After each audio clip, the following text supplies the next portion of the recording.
स्वस्ति श्री गणेशाय नमः। श्री सरस्वत्यै नमः। ओम नमो भगवते वासुदेवाय। वंशी विभूषितकरा नवनीरदाभात् पीताम्बरात्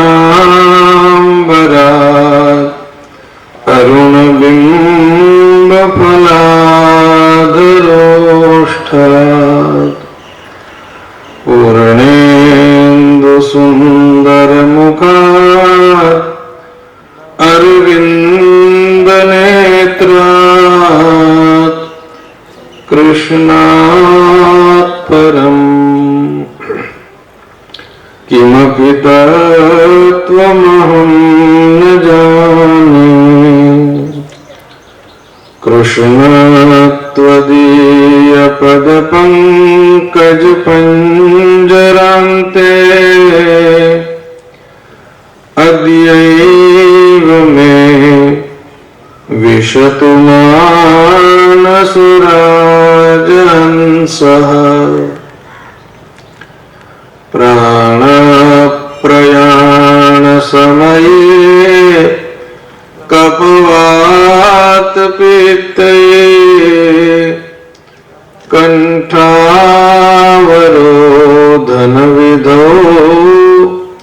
स्मरणं कुतस्ते।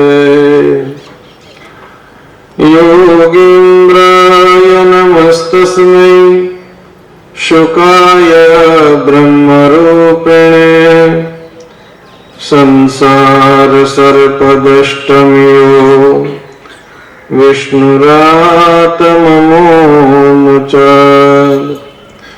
व्यासाय विष्णुरूपाय व्यासरूपाय विष्णवे नमो वै ब्रह्मनिधये वासिष्ठाय नमो नमः। आचार्यचरणद्वन्द्वं भक्तिज्ञानाब्जभास्करं नमस्यामि मनः कर्म वाग्विरन्तस्तमोपहम्। वर्णानामर्थसङ्घानां रसानां छन्दसामपि मङ्गलानां च कर्तारौ वन्दे वाणी विनायकौ। भवानी शङ्करौ वन्दे श्रद्धा विश्वासरूपिणौ। याभ्यां विना न पश्यन्ते सिद्धः स्वान्तस्थमीश्वरम्। वागर्थाविव सम्पृक्तौ वागर्थप्रतिपत्तये जगतः पितरौ वन्दे पार्वती परमेश्वरौ। भवति यदनुभावात् एडमूकोऽपि वाग्मी जडमतिरपि जन्तुः जायते प्राज्ञमौलिः। सकलवचनचेतो देवता भारती सा मम वचसि विधत्तां सन्निधिं मानसे च। श्री बालकृष्ण लाल की जय। श्री गिरिराज धरण की जय। श्याम सुंदर श्री मुने महारानी की जय। श्री वल्लभाधीश की जय। श्री द्वारिकाधीश की जय। श्री सद्गुरुदेव की जय। जगद्गुरु श्री शंकराचार्य जी महाराज की जय। नमः पार्वती पते हर हर महादेव हर। श्रीमन्नारायण नारायण नारायण श्रीमन्नारायण नारायण नारायण श्रीमन्नारायण नारायण नारायण श्रीमन्नारायण नारायण नारायण लक्ष्मी नारायण नारायण नारायण लक्ष्मी नारायण नारायण नारायण बद्री नारायण नारायण नारायण बद्री नारायण नारायण नारायण नर नारायण नारायण नारायण नर नारायण नारायण नारायण भजमन नारायण नारायण नारायण भजमन नारायण नारायण नारायण जप नारायण नारायण नारायण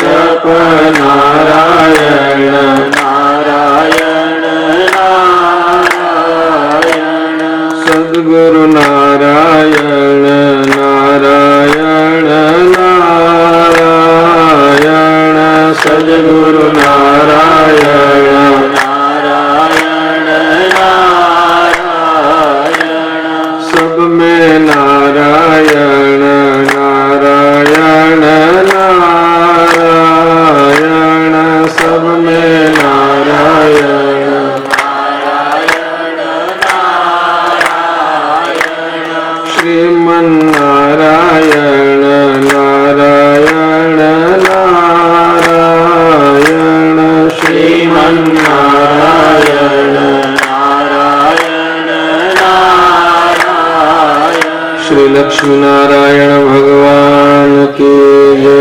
श्री सच्चिदानंद भगवान की जय। श्री सद्गुरुदेव महाराज की जय। सच्चिदानंद रूपाय विश्वोत्पत्त्यादि हेतवे तापत्रय विनाशाय श्री कृष्णाय वयं नमः। परम कृपालु परमात्मा भगवान श्री सोमनाथ महादेव की अनुकंपा से, भगवान श्री द्वारकानाथ प्रभु की अनुकंपा से, पूज्यपाद सद्गुरुदेव महाराज के अनुग्रह से प्रवास क्षेत्र में पावन त्रिवेणी के तट पर ज्ञान भक्ति वैराग्य की त्रिवेणी स्वरूप श्रीमद् भागवत में हम अवगाहन कर रहे हैं, आचमन कर रहे हैं। पूज्यपाद स्वामी जी महाराज के चरण कमलों में प्रणाम करते हुए, पूज्य चरण विराजमान संत महापुरुषों के चरण कमल में प्रणाम करते हुए, भगवत कृपा से आज हमारे इस सत्र में आदरणीय पूज्य श्री धनंदेव शास्त्री जी पधारे हैं और उन्होंने वचनामृत भी किया। आपको प्रणाम करते हुए पूज्य आचार्य श्री भरत भाई जी, भागवत मूल संहिता पारायण करने वाले पूज्य ऋषि कुमार, सबको अभिवादन करते हुए एवं इस पावन प्रसंग पर समुपस्थित सभी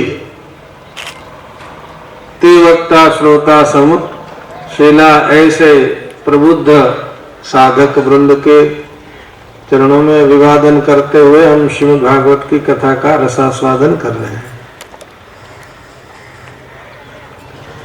पूज्यपाद स्वामी जी महाराज के अनुग्रह से और उनकी निश्रा में हम लोग समय समय पर विविध ग्रंथों का स्वाध्याय करते हैं और उस स्वाध्याय के माध्यम से स्व का अध्ययन करते हैं कि इसमें जो लिखा है वो हम में है कि नहीं, टिक मार्क करते हैं। यदि है तो बहुत अच्छी बात है, नहीं है तो हम साधना करते हैं और उन गुणों को जीवन में उतारने की कोशिश करते हैं, प्रयत्न करते हैं।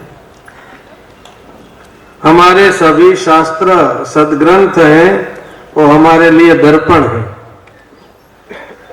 दर्पण के सामने जब हम खड़े होते हैं तो दर्पण में हमारा प्रतिबिंब दिखता है, हमारा दर्शन होता है, हम कैसे हैं। तो ये शास्त्रों को जब हम पढ़ते हैं तब हमें ख्याल आता है कि हम में क्या है, हम कैसे हैं, हम कौन हैं, हम कहाँ हैं, अपने स्वरूप का भी बोध होता है। कस्त्वम कोहम कुतः आयाता, ये हमारी जितनी भी जिज्ञासाएं हैं शास्त्रों को पढ़कर समाहित होती है।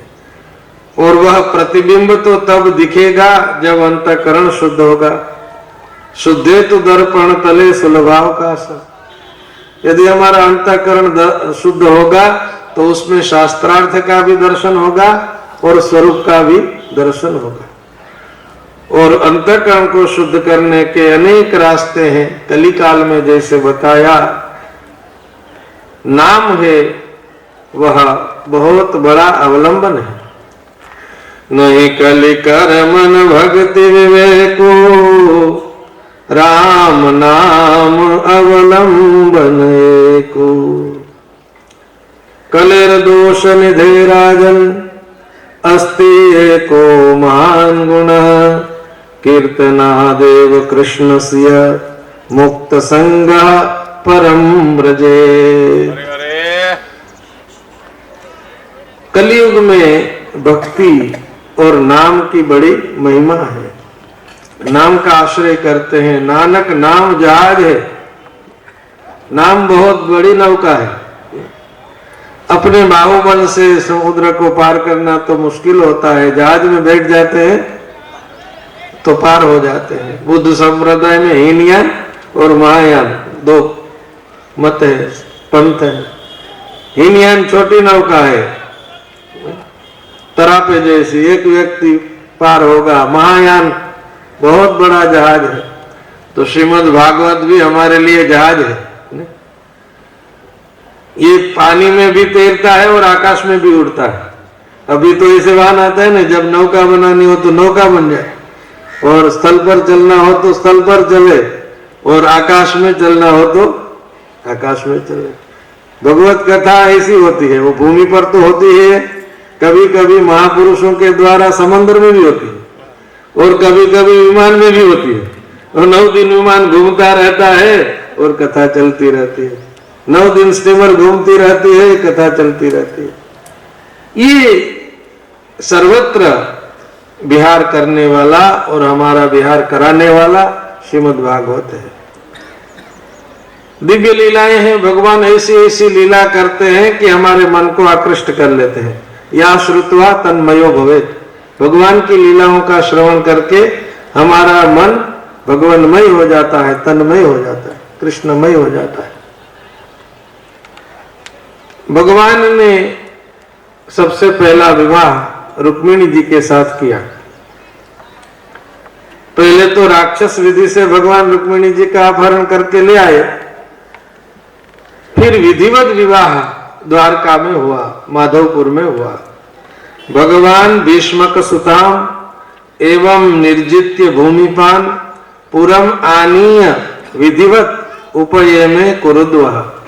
परीक्षित राजन कुरुद्वः, परीक्षित का संबोधन करते हुए कहते हैं, राजन सुनिए, भगवान ने रुक्मिणी जी का अपहरण तो किया, लेकिन बाद में विधि पूर्वक विवाह भी किया। और ऐसा भव्य विवाह भगवान का हुआ। जिनके पास पैसे नहीं होते हैं वे भी बेटे बेटी के विवाह करने के लिए बहुत खर्च कर देते हैं। या तो स्वयं लक्ष्मी और लक्ष्मीपति के विवाह है, तो बहुत धाम धूम से विवाह संस्कार भगवान का होता है, महोत्सव होता है। और केवल वसुदेव जी के यहाँ नहीं, अपने घर ही विवाह हो, इस तरह द्वारका वासियों ने हर घर में विवाह का उत्सव है। गृहे गृहे तदा महोत्सवो नूनाम यदुपुरियाम गृहे गृहे, घर घर में अपने घर ही शादी है। इस तरह से सबने यह उत्सव मनाया है। जीव का विवाह होता है तो अपने घर में ही होता है, भगवान का विवाह होता है तो महोत्सव सब जगह होता है, क्योंकि भगवान सबके हैं, सब भगवान के हैं। दिव्य विवाह संस्कार संपन्न हुआ, सबने बहुत आनंद किया। द्वारका में लक्ष्मी नारायण के स्वरूप में भगवान का दर्शन सबको हो रहा है। साधारण विवाह होता है तो वर कन्या को लक्ष्मी नारायण स्वरूप जानते हैं, सब लोग उनकी पूजा करते हैं, स्वागत करते हैं, भोजन के लिए बुलाते हैं। तो साधारण जीव भी जब विवाह होता है तो कुछ दिनों के लिए लक्ष्मी नारायण जैसा उनको भी मान सम्मान मिलता है। यहाँ तो स्वयं भगवान लक्ष्मी नारायण विराजमान है। द्वारका वासियों को बहुत आनंद हुआ। द्वारका बहुत भाग्यशाली है। भगवान और जगह तो कुल 25 साल रहे, लेकिन अकेले द्वारका में 100 साल रहे। 125 वर्ष तक भूतल पर भगवान विराजे, उनमें 100 साल तक द्वारका में रहे। तो द्वारका भाग्यशाली है। भगवान के दिव्य दाम्पत्य में प्रथम पुत्र प्रकट हुआ। स्वयं कामदेव भगवान के यहाँ बेटा बनकर आया। भगवान काम के भी पिता है, कामदेव के भी पिता है। प्रद्युम्न उनका नाम था। भगवान शंकर के क्रोधाग्नि में काम जल गया था। ब्रह्मा जी का शाप था कामदेव को कि तुम जल जाओगे।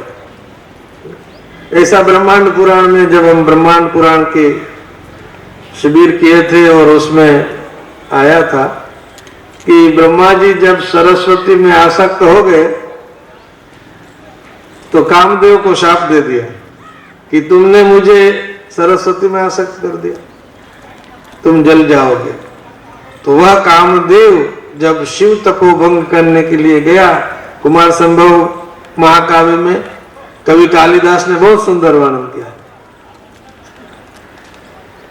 क्रोधम प्रभु संहर संहरेति यावद गिरखे मरुताम चरन्ति तावत् सवन्निर भवनेत्र जन्मा भस्मावशेषम मदनं चकार। इधर कामदेव ने शंकर भगवान के ऊपर बाण छोड़ने के लिए धनुष पर बाण चढ़ाया, उधर शंकर भगवान ने तीसरी आंख खोली। ऊपर से देवताओं ने कहा कि प्रभु शंकर भगवान क्रोध को संहार कर लीजिए, क्रोध शांत कर दीजिए। इतना बोले, शब्द अभी निकले पहुंचे, उतने क्षण में तो कामदेव भस्मीभूत हो गया। लेकिन कवि कालिदास भी कितने अद्भुत है, उन्होंने शब्द प्रयोग किया भवनेत्र जन्म। साहित्य रसिक, साहित्य मर्मज्ञ ऐसा कहते हैं कि यहाँ भवनेत्र जन्म शब्द ठीक नहीं है। क्यों? यहाँ तो नाश हो रहा है, कुछ उत्पन्न नहीं हो रहा है। जब भगवान शंकर सृष्टि को उत्पन्न करते हैं तब वो भव है, और जब नाश करते हैं तब वो हर है। तो शब्द तो होना चाहिए हर नेत्र जन्मा, लेकिन शब्द किया है भव नेत्र जन्मा। शंकर भगवान ने कामदेव को मारकर भी फिर से वरदान दे दिया कि जब जदुवंश कृष्ण अवतारा हुई हरन महा महिवारा कृष्ण तनय पति होई तोरे वचन अन्यथा होई न मोरे। जब नाश कर दिया, रति रोते रोते भगवान शंकर के पास गई तो भगवान शिव ने कहा कि अब तो ये जल तो गया ही है, अब ये अनंग हो गया है, अनंग रूप में सबके मन में रहेगा। सदैव में मुझे मेरा पति कब प्राप्त होंगे? तो भगवान ने कहा जब कृष्णावतार होगा तो ये तुम्हारा कामदेव भगवान का पुत्र बनकर आएगा और फिर से सदैव में प्राप्त होगा। आज भगवान ने रुक्मिणी जी के साथ विवाह किया है, उनके यहाँ प्रथम पुत्र प्रकट हुआ, वो प्रद्युम्न जी कामदेव का अवतार है, कामदेव का रूप है। धर्मा विरुद्धो भूतेषु कामोस्मि भरतर्षभ। भगवान ने अपनी विभूतियों में कामदेव को अपनी विभूति कही। धर्म अविरुद्ध काम वो भगवान का रूप है। प्रद्युम्न जी को शंबरासुर उठाकर ले जाते हैं। अभी 10 दिन के करीब हुए, प्रद्युम्न जी उठाकर ले गए।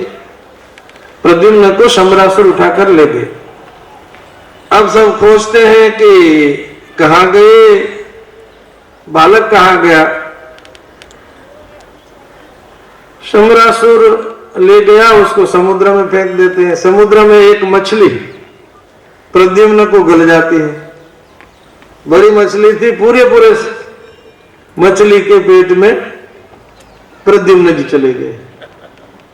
किसी माछीमार ने जाल बिछाई, जाल फैलाई, उसमें वो मछली आ गई जिसके पेट में प्रद्युम्न था। वो बहुत बड़ी मछली। तो माछीमार ने सोचा कि मछली मैं राजा को भेंट करूं, तो भेंट के रूप में ले गए। फिर शंबरासुर के पास वो मछली पहुंच गई। शंबरासुर ने अपने रसोई घर में भेज दिया। रसोई घर में पहले से ही रति वहां विद्यमान थी। मछली के उदर से प्रद्युम्न जी निकले तो रति पहचान गए और सुदा महानसम नीत्वा वद्यन स्वधितिनाद्भुतम दृष्ट्वा तदुदरे बालम मायावती निवेदन। मायावती रसोई की अध्यक्षा होगी, रसोई घर की महानस अध्यक्ष, उनको कहा कि ये बालक इसमें से निकला है। तो नारद जी ने मायावती रति का रूप है, उसको शंका गई कि ये शायद मेरे पति हो सकते हैं, उनको शंका गई। लेकिन शंका जब जब होती है तो शंका का समाधान प्रश्नोत्तरी काल में होता है। प्रश्नोत्तरी हुई तो हमारी शंका का समाधान हो। तो मायावती के मन में थोड़ा थोड़ा हो गया कि मेरे पति हो सकते हैं। तो नारद जी आए। नारद जी ने कहा कि शंका मत कीजिए, वो थप्पा लगा दिया कि ये तुम्हारा पति। अब मायावती बड़ी है, ये तो बालक है। बड़े हो गए जब थोड़े प्रद्युम्न जी, तो शंबरासुर के साथ लड़ते हैं। बहुत समय हो गया था, चले गए थे द्वारका से। भगवान सब कुछ जानते थे लेकिन कुछ बोलते नहीं थे, बताया नहीं था। तो जब शंबरासुर को मारकर प्रद्युम्न जी आते हैं रति के साथ द्वारका, बहुत समय के बाद आए होंगे, तो फिर वहां देवर्षि जी नारद जी पधारे। उन्होंने ये पूरी कथा कही कि कैसे कैसे प्रद्युम्न का अपहरण हुआ और शंबरासुर का नाश हुआ है। शंबरासुर भी कामदेव का ही रूप है और प्रद्युम्न भी कामदेव का ही रूप है, लेकिन प्रद्युम्न है वो धर्म अविरुद्ध काम है, शंबरासुर है वो धर्म विरुद्ध काम है। जब धर्म विरुद्ध काम और धर्म अविरुद्ध काम का युद्ध होता है तो अधर्म का काम है उसका नाश होता है। ये दिव्य कथा देवर्षि नारद जी ने सुनाई। भगवान के एक विवाह सत्यभामा के साथ हुआ। सत्राजित स्वतनयाम कृष्णाय कृतकिल विषः समंतकेन मेणिना स्वयं उद्यम्य दत्तवान। सत्राजित ने एक अपराध किया था भगवान का, भगवान की झूठी निंदा की थी। भगवान के ऊपर आरोप लगाया था कि भगवान श्री कृष्ण ने मेरा स्यमंतक मणि चुरा लिया, ले लिया।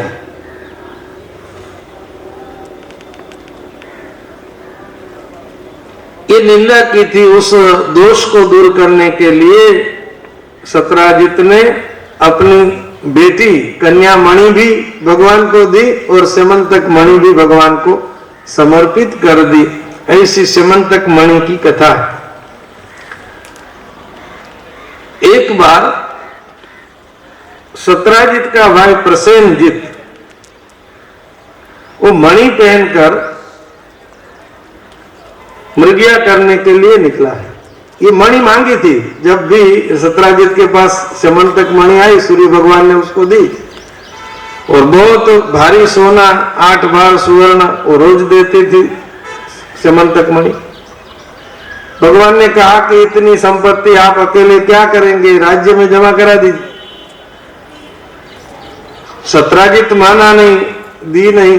प्रसेन जब ये पहनकर मणि पहनकर गया तो एक सिंह ने प्रसेन को मार दिया।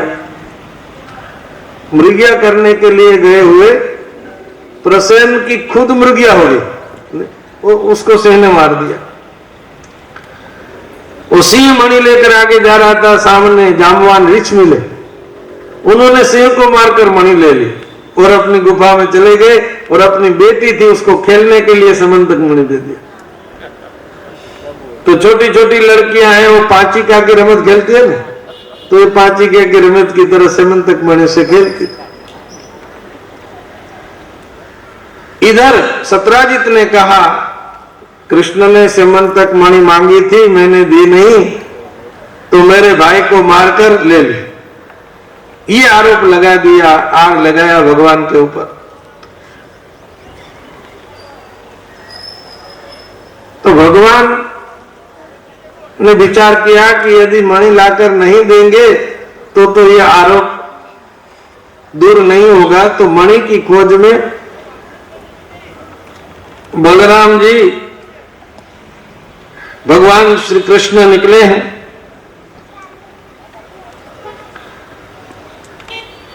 कृष्ण भगवान गए मणि की खोज में। जाते जाते जामवान के साथ उनका युद्ध होता है। आसीत तदष्टाविंशाहम इतरेतर मुष्टिभि वज्र निष्पेष परुषेर अविश्रमम अहर्निशम। भगवान 28 दिन तक जामवान के साथ लड़े और अहर्निशम रात दिन लड़ते रहे। अहर्निशम बिना विश्राम, अविश्रमम, ब्रेक भी नहीं।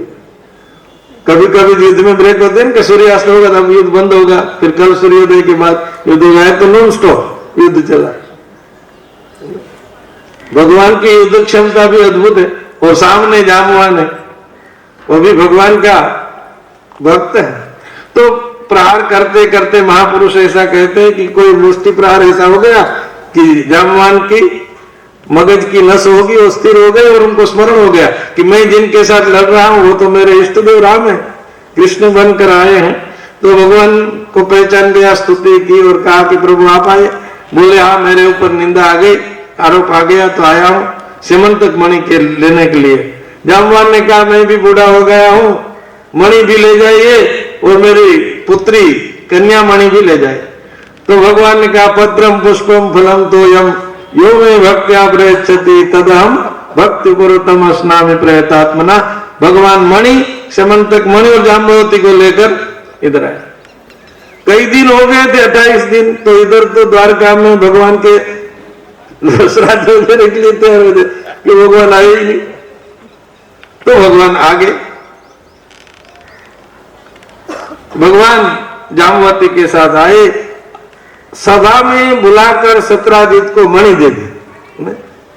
अकेले में दे तो प्रजा ने, सब लोगों के पास ये मैसेज समाचार पहुंच गए थे कि भगवान ने मणि ली है। तो भगवान ने लाकर दे दिया, भर सभा में दिया।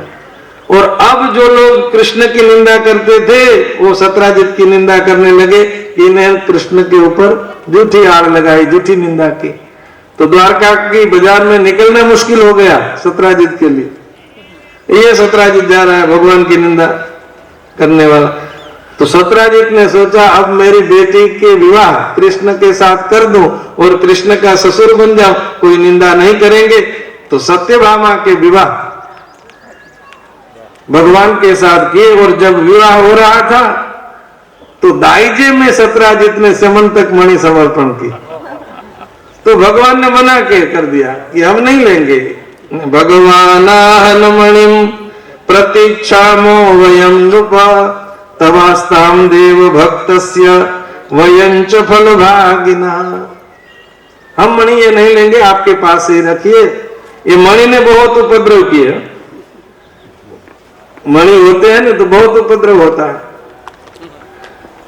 एक अध्याय में एक कथा ये कहते हैं कि लाक्षा गृह में पांडवों को जलाने का प्रयास दुर्योधन आदि ने किया।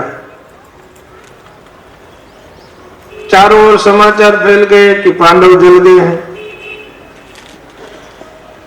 तो सब लोग खरखरा करने के लिए हस्तिनापुर जाते हैं, शोक मनाने के लिए, शोक दिखाने के लिए, खरखरा शोक का दिखावा करने के लिए जाना पड़े। तो भगवान ने सोचा कि सब जा रहे हैं और हम नहीं जाएंगे तो लोगों को शंका होगी कि पांडव जल गए हैं या नहीं जले हैं। भगवान को तो पता था कि जले नहीं है। विज्ञातार्थोपि गोविंदा, वो तो क्या घटना हुई थी, कब तक हुई थी, कैसी हुई थी, वो सब जानते हैं। फिर भी खरखरा करने के लिए गए। अब देखिए कोई मर गया हो और खरखरा करना हो तो ठीक बात है, हम कर सकते हैं। लेकिन हमको पता हो कि जिसका खरखरा करना हम जा रहे वो मरे नहीं है। लेकिन भगवान तो नटवर हैं, सब कुछ जानते हैं। तो गए, सबको मिले। कुंतिम च कुल्य करणे, इसके लिए शब्द कुल्यकरण, कुल्यकरणे सह रामो ये कुरुन, बलराम के साथ भगवान गए। कुंती जी से पहले मिले, फिर भीष्म से मिले, कृपाचार्य से मिले, विदुर, गांधारी, द्रोण और सबका जितना दुख। उधर धृतराष्ट्र भी नाटक है। धृतराष्ट्र वगैरह को तो ऐसा ही था ना कि तो पांडव जल गए हैं, वो भी दुख दिखाए और भगवान भी सामने दुख दिखाए। तुल्य दुखो च संगम्य हा कष्टम, वो बहुत बुरा हुआ। वो जो बोले होंगे यहाँ तो हा कष्टम ही बोला है, फिर हम जोड़ सकते हैं जितना जोड़ना चाहे कि खरखरे में हम क्या करते हैं। वो परेशान हो जाए जिनके यहाँ जो खरखरा कर जवाब देने के लिए बैठे ना, वो सामने तो उसको सहायक लोग रखने पड़ते आसपास में। वो एक आए, फिर वो पूछे, फिर वो चला गए, दूसरा है वो पूछे, वही कैसे चलती। हाँ कष्टम बहुत बुरा हो। अब जब भगवान गए थे हस्तिनापुर तो इधर अक्रूर और कृतवर्मा ने शतधन्वा की कान भंभेरणी की। शतधन्वा को उश्केरा कि देखो सत्राजित ने कहा था सत्यभामा की शादी तुम्हारे साथ करेंगे और कृष्ण के साथ कर दिया। तो सोए हुए सत्राजित को शतधन्वा ने मार दिया। अब सत्यभामा रोती रोती गई हस्तिनापुर भगवान के पास। शतधन्वा ने हमारे पिता को मार दिया। अब भगवान कहते हैं यहाँ झूठा खरखरा करने के लिए आए थे, वहां सच्चा हो गया। सत्यव्रतम सत्य पर त्रिसत्यम। तो भगवान का चलो हम आते हैं। तेल द्रोणी में रखकर वो सत्यभामा जी गए, संस्कार वगैरह किए। फिर शतधन्वा के पीछे भगवान जाते हैं शतधन्वा को मारने के लिए। तो शतधन्वा ने अक्रूर कृतवर्मा से कहा कि आप हमारा साथ दीजिए। उन्होंने कहा कि भाई ये तो परमेश्वर है, इनके साथ हम कैसे लड़ सकते हैं। तो उन्होंने साथ नहीं दिया। शतधनवा भागा है प्राण रक्षा करने के लिए घोड़े के ऊपर बैठकर। वो घोड़ा 100 दिन तक दौड़ सकता दिन भर में। ऐसे घोड़े के ऊपर बैठकर ये गए और भगवान श्री कृष्ण और बलराम जी दोनों रथ में बैठकर जाते हैं। मिथिला के पास घोड़ा गिर गया शतधनवा का, और भगवान गए, उनका युद्ध हुआ। चक्रेण शिर उत्कृत्य वाससोर व्यचिनोन्मणि, सुदर्शन चक्र से शिरच्छेद किया शतधनवा का, और पॉकेट में खिस्से में समंतक मणि भगवान ने खोजी, लेकिन मणि मिली नहीं। भगवान को मणि नहीं मिली। बलराम जी के पास आए। भगवान द्वारकाधीश ने कहा कि भैया वृथा हता शतधनु मणिस्तत्र न विद्यते। शतधनवा को हमने व्यर्थ मारा, उसके पास मणि तो है नहीं, समंतक मणि नहीं है। तो बलराम जी को भी भगवान के प्रति, कृष्ण के प्रति थोड़ा मनभेद हो गया। मणि तो शतधनवा के पास ही होगी, मिली भी होगी, कृष्ण के पास रखी होगी, मुझे भाग देना न पड़े इसलिए ना बोला।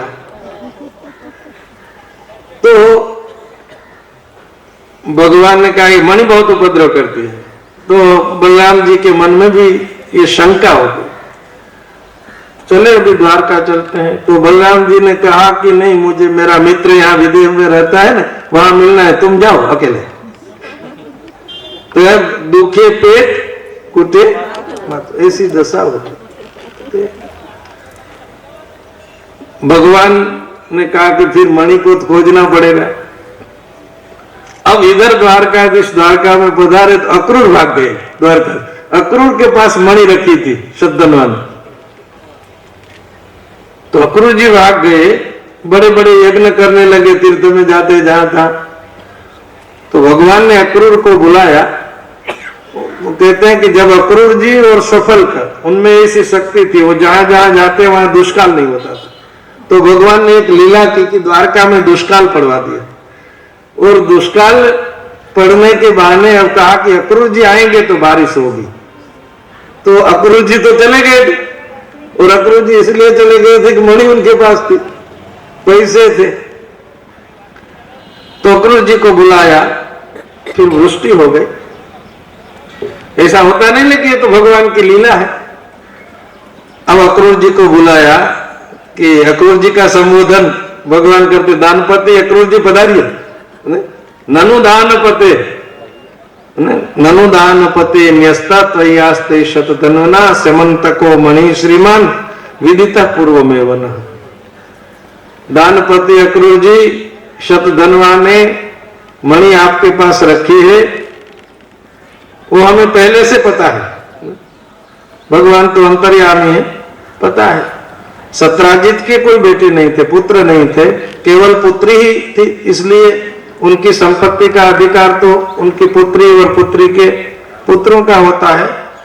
फिर भी हमें नहीं चाहिए मणि, हमें नहीं चाहिए। तथापि दुर्धर स्तन्य तो यास्ताम सुव्रते मणि, आप तो बहुत व्रत अनुष्ठान करते हैं, संपत्ति का सदुपयोग भी हो रहा है, मणि भले आपके पास रहे, लेकिन इस मणि के कारण मेरे भाई को मेरे ऊपर विश्वास नहीं है। किंतु माम अग्रज सम्यक न प्रत्येति मणि प्रति। मणि के विषय में मेरे अग्रज बंधु बलराम जी, उनके मन में मेरे विषय में ठीक विचार नहीं है, ठीक मान्यता नहीं है। मुझे वो मानते हैं कि मणि मेरे पास है, आप बता दीजिए। तो अक्रूर जी ने ये मणि सभा में सबके सामने एक वस्त्र में लेकर आए और सबको बता दिया। ये सूर्य जैसा तेजस्वी मणि था। आदाय वाससाच्छन्न ददौ सूर्य समप्रभम। भगवान ने सबको मणि दिखाई और कहा कि देखिए मणि है और मैंने नहीं ली थी। यहाँ भगवान भी आते हैं तो भगवान के ऊपर भी आ आता है। दुनिया ने रामकृष्ण को भी छोड़ा नहीं है, इसलिए आप हमको छोड़ देंगे ऐसी आशा रखना व्यर्थ है। किंतु ये स्यमंतक मणि की कथा कोई सुनते हैं तो भागवतकार लिखते हैं कि यस्त्वेतद् भगवत ईश्वरस्य विष्णु वीर्याढ्यम वृजिनहरम सुमंगलम च। ये भगवान की वीरता का दर्शक चरित्र है, पाप हरने वाला है, मंगलकारी है। इस आख्यान को कोई भी पढ़ेगा, आख्यानम पठति श्रृणोति अनुस्मरेद्वा, पाठ करे, श्रवण करे अथवा बार बार स्मरण करे, अनुस्मरे, बार बार स्मरण करे तो क्या होता है? दुष्कीर्तिम दुरितम अपोये याति शांति। उसके ऊपर कोई अपयश आया हो, कलंक आया हो तो दूर हो जाता है, पाप दूर हो जाता है। नहीं, कलंक पाप के कारण आता है। एक कथा आती है आगे, भगवान एक बार इंद्रप्रस्थ गए थे, अर्जुन के साथ रथ में बैठकर विहार कर रहे थे, कालिंदी के तट पर गए। यमुना जी तपश्चर्या कर रही है। यमुना जी से पूछा कि आप कौन हैं? पप्रच्छ प्रेषितः सख्या फाल्गुना प्रमदोत्तमा। अर्जुन को भेजा कि पूछो ये कन्या क्या कर रही है, क्या तप कर रही है, कौन है? तो अर्जुन ने पूछा जाकर, तो कालिंदी जी ने जवाब दिया कि मैं सूर्य पुत्री हूं, पति प्राप्ति के लिए भगवान विष्णु मेरे पति हो, उसके लिए मैं तपस्या कर रही हूं। तो भगवान कृष्ण स्वयं विष्णु है, नारायण है, उन्होंने कालिंदी जी का स्वीकार किया। ऐसे भगवान का एक विवाह कालिंदी जी के साथ हुआ। एक विवाह भगवान का सत्या के साथ हुआ, भद्रा के साथ हुआ, लक्ष्मणा के साथ हुआ। ऐसे ऐसे भगवान के 8 विवाह हुए। अष्टपटलानी भगवान की है। अलग अलग विवाह के प्रसंग में भगवान के अलग अलग चरित्र हैं, वीरता के दर्शन हो रहे हैं। तो लक्ष्मणा, भद्रा, सत्या, मित्रबिंदा, कालिंदी, ये सब भगवान की पटरानियां हैं। सबके साथ भगवान के विवाह हुए हैं। अब ऐसा नहीं सोचना कि भगवान के कितने विवाह होंगे। विवाह की कथा बहुत चलती है। 16,000 और 8 रानियां भगवान की है। एक बार इंद्र ने भगवान के पास संदेश भेजा कि भौमासुर ने हमारे कुंडल ले लिए, छत्र ले लिया। इंद्रेण ऋत छत्रेण ऋत कुंडल बंधुना ऋतामराद्रि स्थानेन ज्ञापितो भौम चेष्टितो। भगवान के पास संदेश भेजा, भौमासुर ने हमारे छत्र कुंडल, अमरावती का स्थान, अमराद्रि, सुमेरु पर्वत, इन पर कब्जा कर लिया। आप हमारी रक्षा कीजिए। भगवान भौमासुर के साथ युद्ध करने के लिए जाते हैं। वहां 5 मस्तक वाले मुर नाम के दैत्य का वध करते हैं। पंचशिरा मुर दैत्य हैं, भगवान वध करते हैं। भगवान का एक नाम मुरारी पड़ता है, मुरारी है। मुर दैत्य के नाश के बाद मुर के 7 पुत्र वो युद्ध करने के लिए आते हैं। उनका सेनापति पीठ है, वो आता है। सबका वध भगवान करते हैं।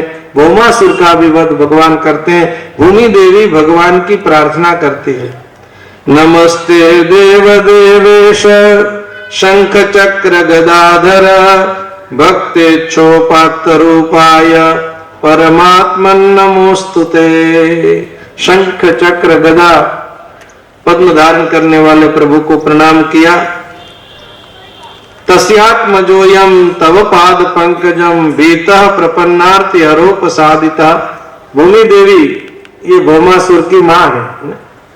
भूमि अपत्यम पुमान इति भौमा, भूमिपुत्र भौम है भौमासुर। भौमासुर के बेटे को भगवान के चरण में समर्पित किया और भगवान के वरद हस्त, भगवान की कृपा इसके ऊपर बनी रहे, ऐसी प्रार्थना की। भगवान श्री कृष्ण भौमासुर के अंतपुर में प्रवेश करते हैं। वहां 60 सहस्राधिकायुतम राजकन्या नाम 16,000 राजकन्याएं थी जिनको कैद करके रखा था।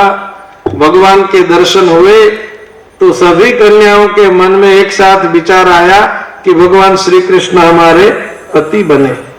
मनसा वव्रिरे भीष्टम पतिम देवोपसादितम भूयात् पतिरयं मह्यम धाता तदनुमोदताम। सबने संकल्प किया, भगवान ने सबका संकल्प परिपूर्ण किया। एक ही मुहूर्त में, एक ही समय में, अनेक घर में, अनेक मंडपों में भगवान के सबके साथ एक साथ विवाह हुए।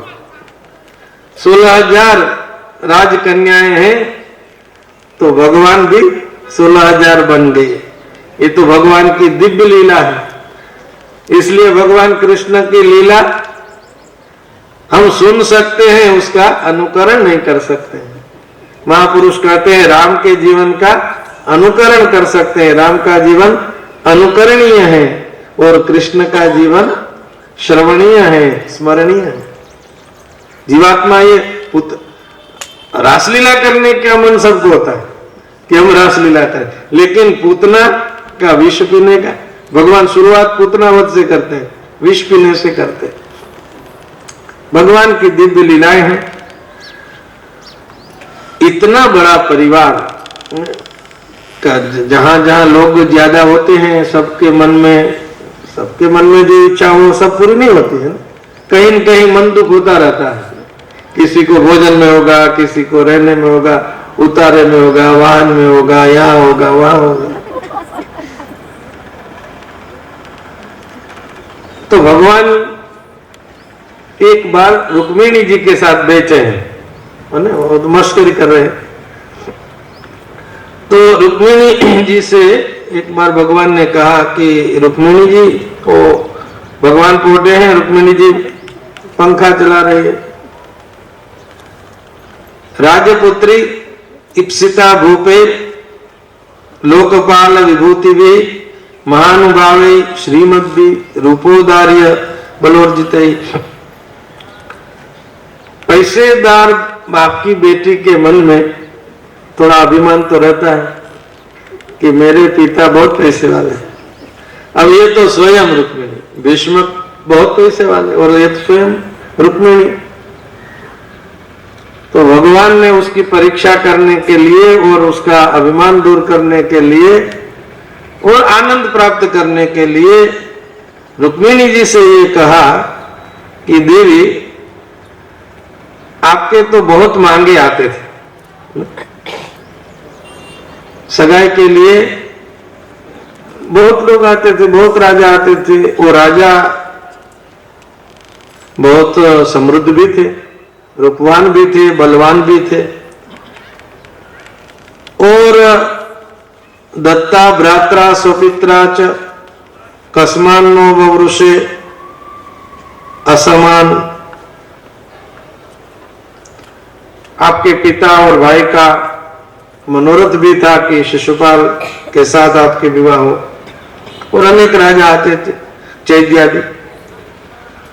तो इन सबको छोड़कर आपने मेरे साथ शादी क्यों की? भगवान ने ऐसा पूछ लिया प्रश्न। तो राजभ्यो दिव्यता, हम तो डरपोक लोग हैं, डरने वाले हैं, भयभीत हैं। समुद्र के बीच में भय के कारण रहते हैं। समुद्रम शरणम गतान। और दूसरी बात, बहुत बलवानों के साथ हमारा वैर भी है, द्वेष भी है। हम कब किस रास्ते से चलेंगे वो भी कोई निश्चित नहीं है, अस्पष्ट वर्तमान। हमारे रास्ते भी निश्चित नहीं है कि हम इधर ही जाएंगे। तो ऐसे लोगों के साथ रहने से आपको सुख मिलेगा, ऐसा भी नहीं है। आश्रिता पदवीम शुभ्रु प्राय सिदंती योषिता। ऐसे पति के साथ विवाह करने के बाद स्त्री दुखी होगी, पत्नी दुखी होगी, आपको भी दुख मिल सकता है। और हम निष्किंचन है, हमारे पास कुछ है ही नहीं। और जिनके पास कुछ नहीं है ऐसे निष्किंचन ही हमको प्रिय है। निष्किंचन अभयम शश्वन निष्किंचन जनप्रिया। हमारे मित्र भी निष्किंचन है, सुदामा जी देखिए, हम निष्किंचनों को ही पसंद करते हैं। देवी नीति शास्त्र तो ये कहता है कि जिन दोनों के पैसे, कीर्ति, कुल, ऐश्वर्य, आकृति ये समान हो, इनके बीच विवाह और मैत्री का संबंध ठीक रहता है। यदि आपको अभी भी ऐसा लगता है कि आपने जल्दी जल्दी में ज्यादा विचार न करके मेरे साथ विवाह किया है, तो अभी देर नहीं हुई, आप हमें छोड़ सकती है, ऐसा कहा। तो ऐसा जब सुना तो लक्ष्मी जी मूर्छित हो गए, मूर्छा आ गए, गिर गए। लक्ष्मी जी के हाथ में जो व्यजन पंखा था वो भगवान ने ले लिया, भगवान सेवा कर रहे, भगवान जगा रहे, पानी छिटक रहे। मैं तो प्रयास करता था आपकी परीक्षा करने के लिए, ये मैं बात करता था। अयम ही परमो लाभो गृहेषु गृह में दिनाम यन्निर्मय नियते याम प्रिया वीरु भामिनी। गृहस्थ आश्रम का यह तो आनंद है कि कुछ समय आस परिहास में बितावे। मनोवैज्ञानिक भी कहते हैं कि पति पत्नियों में कभी कभी खटराग होता रहता है।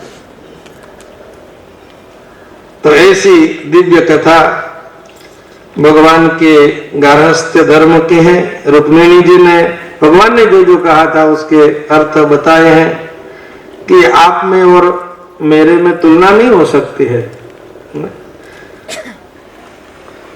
मेरे पैर तो अज्ञानी लोग पकड़ते हैं, आपके पैर तो सुज्ञ लोग पकड़ते हैं। मेरा आकर्षण अज्ञों को होता है, आपका आकर्षण सुज्ञों को होता है। आपने कहा आप निष्किंचन है, क्योंकि आप के अलावा कुछ है ही नहीं। निष्किंचनो ननुभवान नयतोस्ति किंचित यस्मै बलिम बलिभुजोपि हरन् त्यजाद्या। ऐसे ऐसे अनुकूल अर्थ घटन। आपने कहा कि आपको रहने के लिए कोई स्थान नहीं है, आप कहां नहीं रहते हैं ऐसी बात है। आपकी सेवा, आपका दर्शन, आपका भजन जो नहीं करते हैं वे अधन्य। मेरा मत दूर करने के लिए आपने ये कहा था। ऐसी भगवान की यह दिव्य लीला है। भगवान के दिव्य दाम्पत्य में प्रद्युम्न के यहाँ एक पुत्र हुआ जिसका नाम था अनिरुद्ध। प्रद्युम्न चानिरुद्धो बुध रुक्मवत्याम महाबला पुत्र्याम तो रुक्मिणो राजन नामना भोजकटे पुरे। रुक्मी भोजकट में रहते थे। उनकी पुत्री रुक्मवती के विवाह प्रद्युम्न जी के साथ हुए। उनके यहाँ पुत्र हुए अनिरुद्ध। तो राजा परीक्षित ने एक प्रश्न किया कि रुक्मिणी का हरण करके कृष्ण भगवान गए थे और रुक्मी ने तो भगवान के साथ युद्ध किया था, तो इतना वैर था दोनों के बीच, फिर रुक्मी ने अपनी बेटी का विवाह प्रद्युम्न के साथ क्यों किया, कैसे किया? तो सुखदेव जी महाराज कहते हैं कि वृतः स्वयंवरे साक्षात अनंगोंगयुतस्तया रागन समेता निर्जित्य जहारेक रथो युधि। स्वयंवर में अनंग स्वरूप ये सशरीर कामदेव है, शरीर धारण करके प्रद्युम्न जी कामदेव के रूप में है। स्वयंवर में रुक्मवती ने इनका अंगीकार किया। रुक्मिणी का द्वेष कृष्ण के साथ है, कृष्ण भगवान ने अपमान किया था, किंतु कुर्वन् स्वसुः प्रियम, रुक्मिणी को खुश करने के लिए, बहन को खुश करने के लिए ये विवाह रुक्मिणी ने स्वीकार कर लिया। रुक्मिणी की जो बेटी थी उसकी शादी कृतवर्म पुत्र के साथ हुई।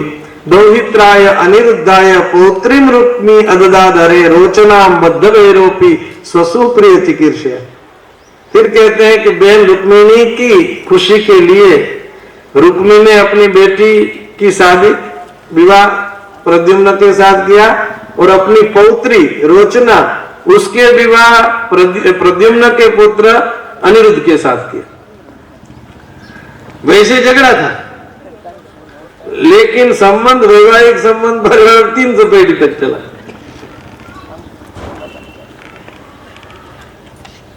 लेकिन अनिरुद्ध की जब शादी थी तब द्यूत क्रीड़ा हुई और द्यूत क्रीड़ा में बलराम जी द्यूत क्रीड़ा कर रहे थे, उसमें युद्ध हुआ और रुक्मी का वध कर दिया बलराम जी ने। कभी कभी छापे में आते हैं समाचार, लगन होता है और वहां ढिंगाना हो जाता।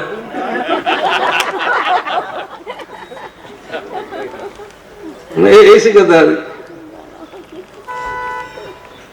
बात बात की कथा आती है समाचार पत्रों में, अलग अलग कथा आती है।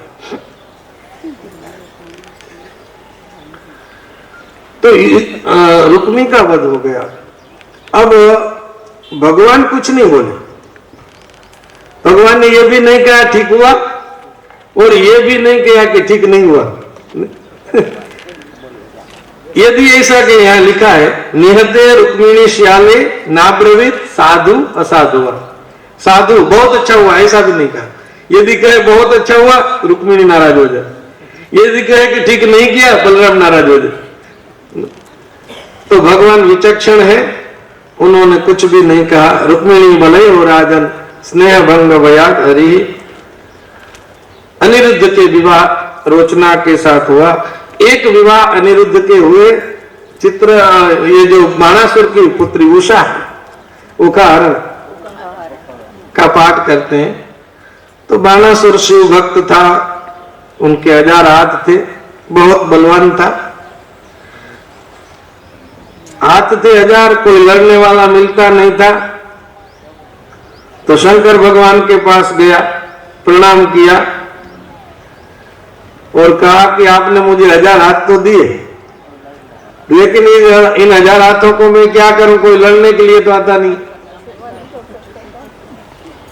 लड़ने के लिए कोई आना चाहे ना सामने, और कोई नहीं, आप ही मेरे साथ युद्ध करो।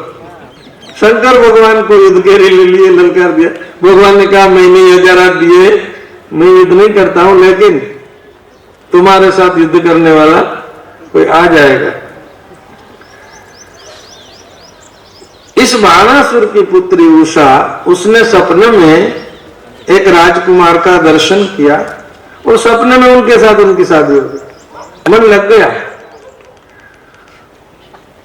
जब जागी तो बोलने लगी क्वासी क्वासी, अपने पति को खोजने लगी। तो उसकी सखी थी चित्रलेखा, उसने पूछा किसको खोज रही हो, अभी तुम्हारी शादी नहीं हुई। बोले सपने में मैंने ऐसे ऐसे देखा। तो चित्रलेखा योगिनी थी, उन्होंने और चित्र लिखती थी चित्रलेखा, और बहुत अच्छी पेंटर थी। स्वामी जी की सभा में भी विविध प्रकार के लोग हैं, उसमें मनीष भाई भी है पेंटर, बहुत अच्छा पेंटर, वो चित्रलेखा पेंटर। अलग अलग राजकुमारों के चित्र दौड़ने लगे, द्वारका में भगवान का चित्र बनाया। बोले ये नहीं है, ऐसे है, लेकिन ये नहीं। फिर प्रद्युम्न का चित्र दौड़ा, ये है, हाँ इनसे तो ज्यादा मिलते जुलते आते हैं, लेकिन ये भी नहीं। फिर चित्रलेखा ने अनिरुद्ध का चित्र बताइए, बिल्कुल ये मैंने इनको देखा है। और चित्रलेखा के योगिनी है, गई द्वारका में। द्वारका में सुदर्शन चक्र का पहरा, वो तो बिल्कुल सुदर्शन, सीसीटीवी कैमरा देख लेता है ना सबको, सुदर्शन, ये तो सुदर्शन है। द्वारका का पहरा चौकी कर रहा है। चित्रलेखा जी ने नारद जी से कहा कि थोड़ी मदद चाहिए, सुदर्शन को थोड़ी देर के लिए बिठा रखो, कहीं बातों कराओ। तो नारद जी ने सुदर्शन को सत्संग कराया और चित्रलेखा के पलंग के साथ ले गए अनिरुद्ध को, और उषा के भवन में अनिरुद्ध को उतार दिया। इधर सब खोजे, अनिरुद्ध कहां गया, अनिरुद्ध कहां गया, बुलाओ सुदर्शन को। सुदर्शन कहां गया, मुझे पता नहीं, तुम सुदर्शन हो, तुम्हें पता नहीं, क्या करते थे, ड्यूटी बराबर की नहीं, हम ऐसे तो ड्यूटी बराबर की। थोड़ी देर नारद जी आए थे, सत्संग के लिए बैठा था, वो भगवान को पता चल गया। फिर वहां जाते हैं, भगवान की सेना, युद्ध होता है, अनिरुद्ध और उषा को लेकर आ जाते हैं। एक कथा है, उसमें भगवान नगराजा की कथा सुनाते हैं। एक कुएं में कृकलास काचिंडे के रूप में नगराजा है। बालकों ने बाहर निकालने का प्रयत्न किया, उसको नहीं निकाल सके। विक्षोजहार वामेन तम करेण सलीलया, भगवान आए और अपने बाएं हाथ से उस कृकलास को कुएं से निकाल लिया। भगवान के करकमल का स्पर्श होने से उसने कृकलास रूप छोड़ दिया, दिव्य रूप धारण कर लिया। भगवान को सब कुछ पता है, फिर भी परिवार के बालकों को पता चले, इसलिए नगराजा के मुख से बुलवाया कि आपकी ऐसी दशा क्यों हुई थी, कैसे हुई थी। तो नगराजा ने कहा कि मैं नगराजा हूं, इक्ष्वाकु का बेटा था, इक्ष्वाकु पुत्र है, इक्ष्वाकु तनया प्रभु। आपने कभी दानवीरों की कथा सुनी होगी तो मेरा नाम आपके कान पर पहुंचा होगा। दानीसु आख्यायमानेसु यदि ते कर्णमस्त्रुषम, मेरा नाम तो आपके कान तक पहुंचा ही होगा। जो प्रसिद्ध होते हैं वे कदाचित किसी को न जाने, लेकिन उनको तो सब जानते हैं। स्वामी जी महाराज को देश के कोने कोने में भंडारा सत्संग चलता है तो स्वामी जी नहीं पहचाने, वो पहचाने। तो आपने मेरा नाम कभी सुना है, आपके कान पर नृग ऐसा नाम पड़ा है? भगवान कहते हैं मेरे कान पर तो सबका नाम पड़ा है, मैं तो सबको जानता हूं। भगवान तो अंतर्यामी है, सर्वज्ञ है, जानते हैं। इन बच्चों को जनाना है, ख्याल करवाना है, इसलिए पूछ रहे हैं। तो नगराजा कहते हैं मैंने बहुत दान दिया, और काव्यात्मक भाषा में वर्णन करें तो जितने पृथ्वी के रजकण है उतना दान दिया है।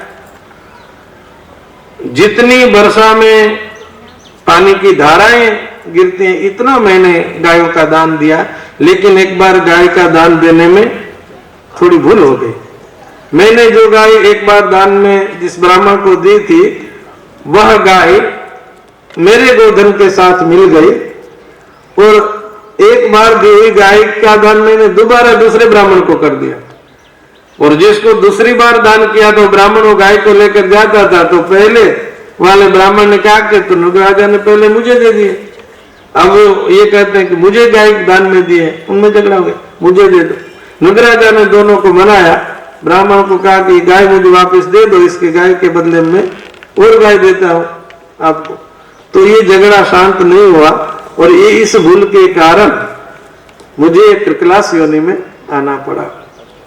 भगवान के पास गए थे कि पहले पुण्य का फल भोगोगे कि पाप का, अशुभ का फल भोगोगे। पूर्वम तुम अशुभम भुंक्षे उताहो नुपते शुभम। राजन आप पहले अशुभ का उपभोग करोगे कि शुभ का? तो नगराजा ने कहा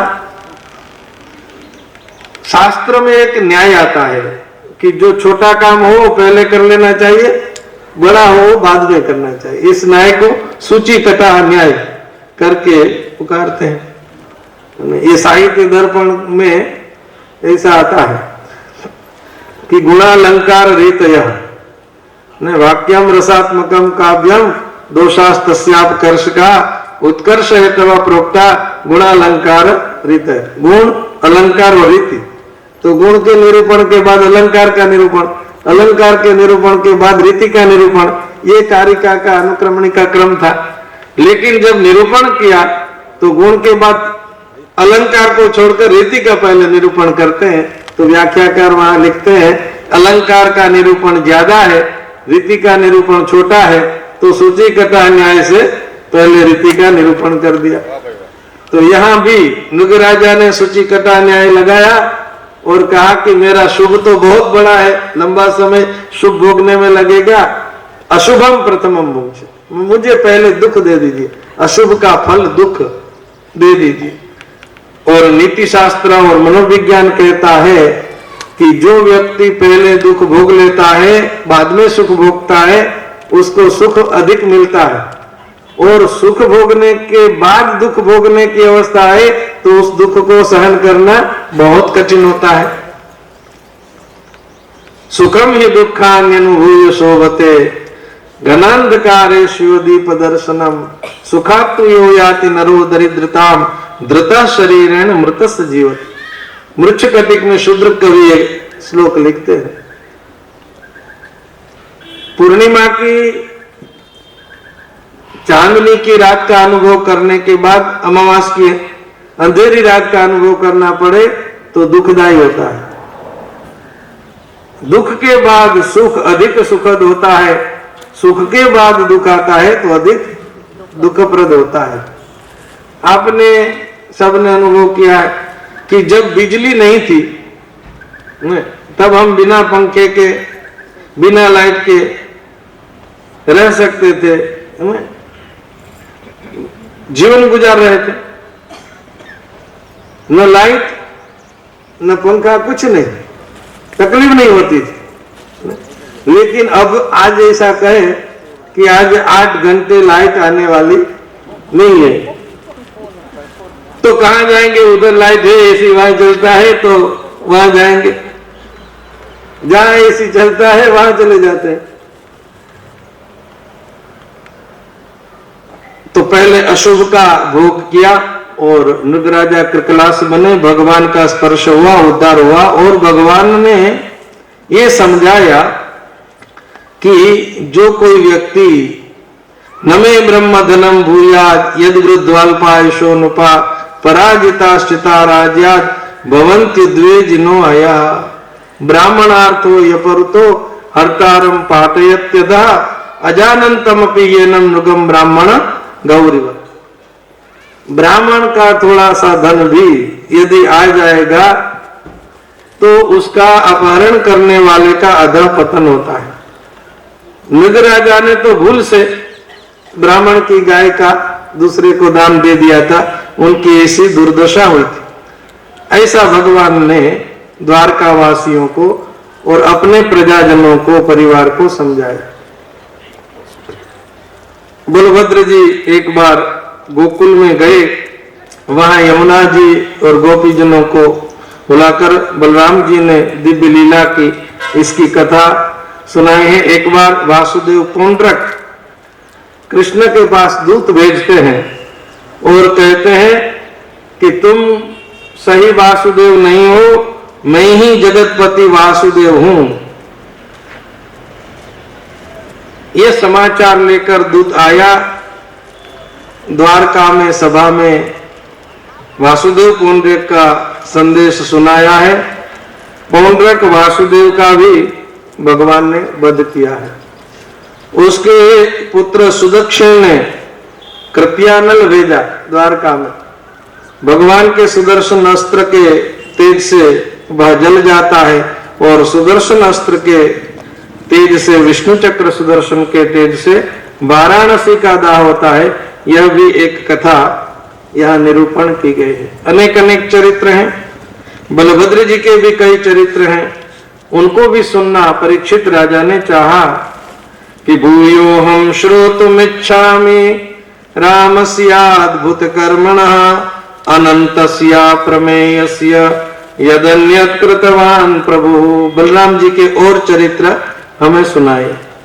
तो एक द्विविध वानर था, ये नरकासुर भौमासुर का मित्र, नरकस्य सखा, द्विविधो नाम वानरः, इनका नाम द्विविध है।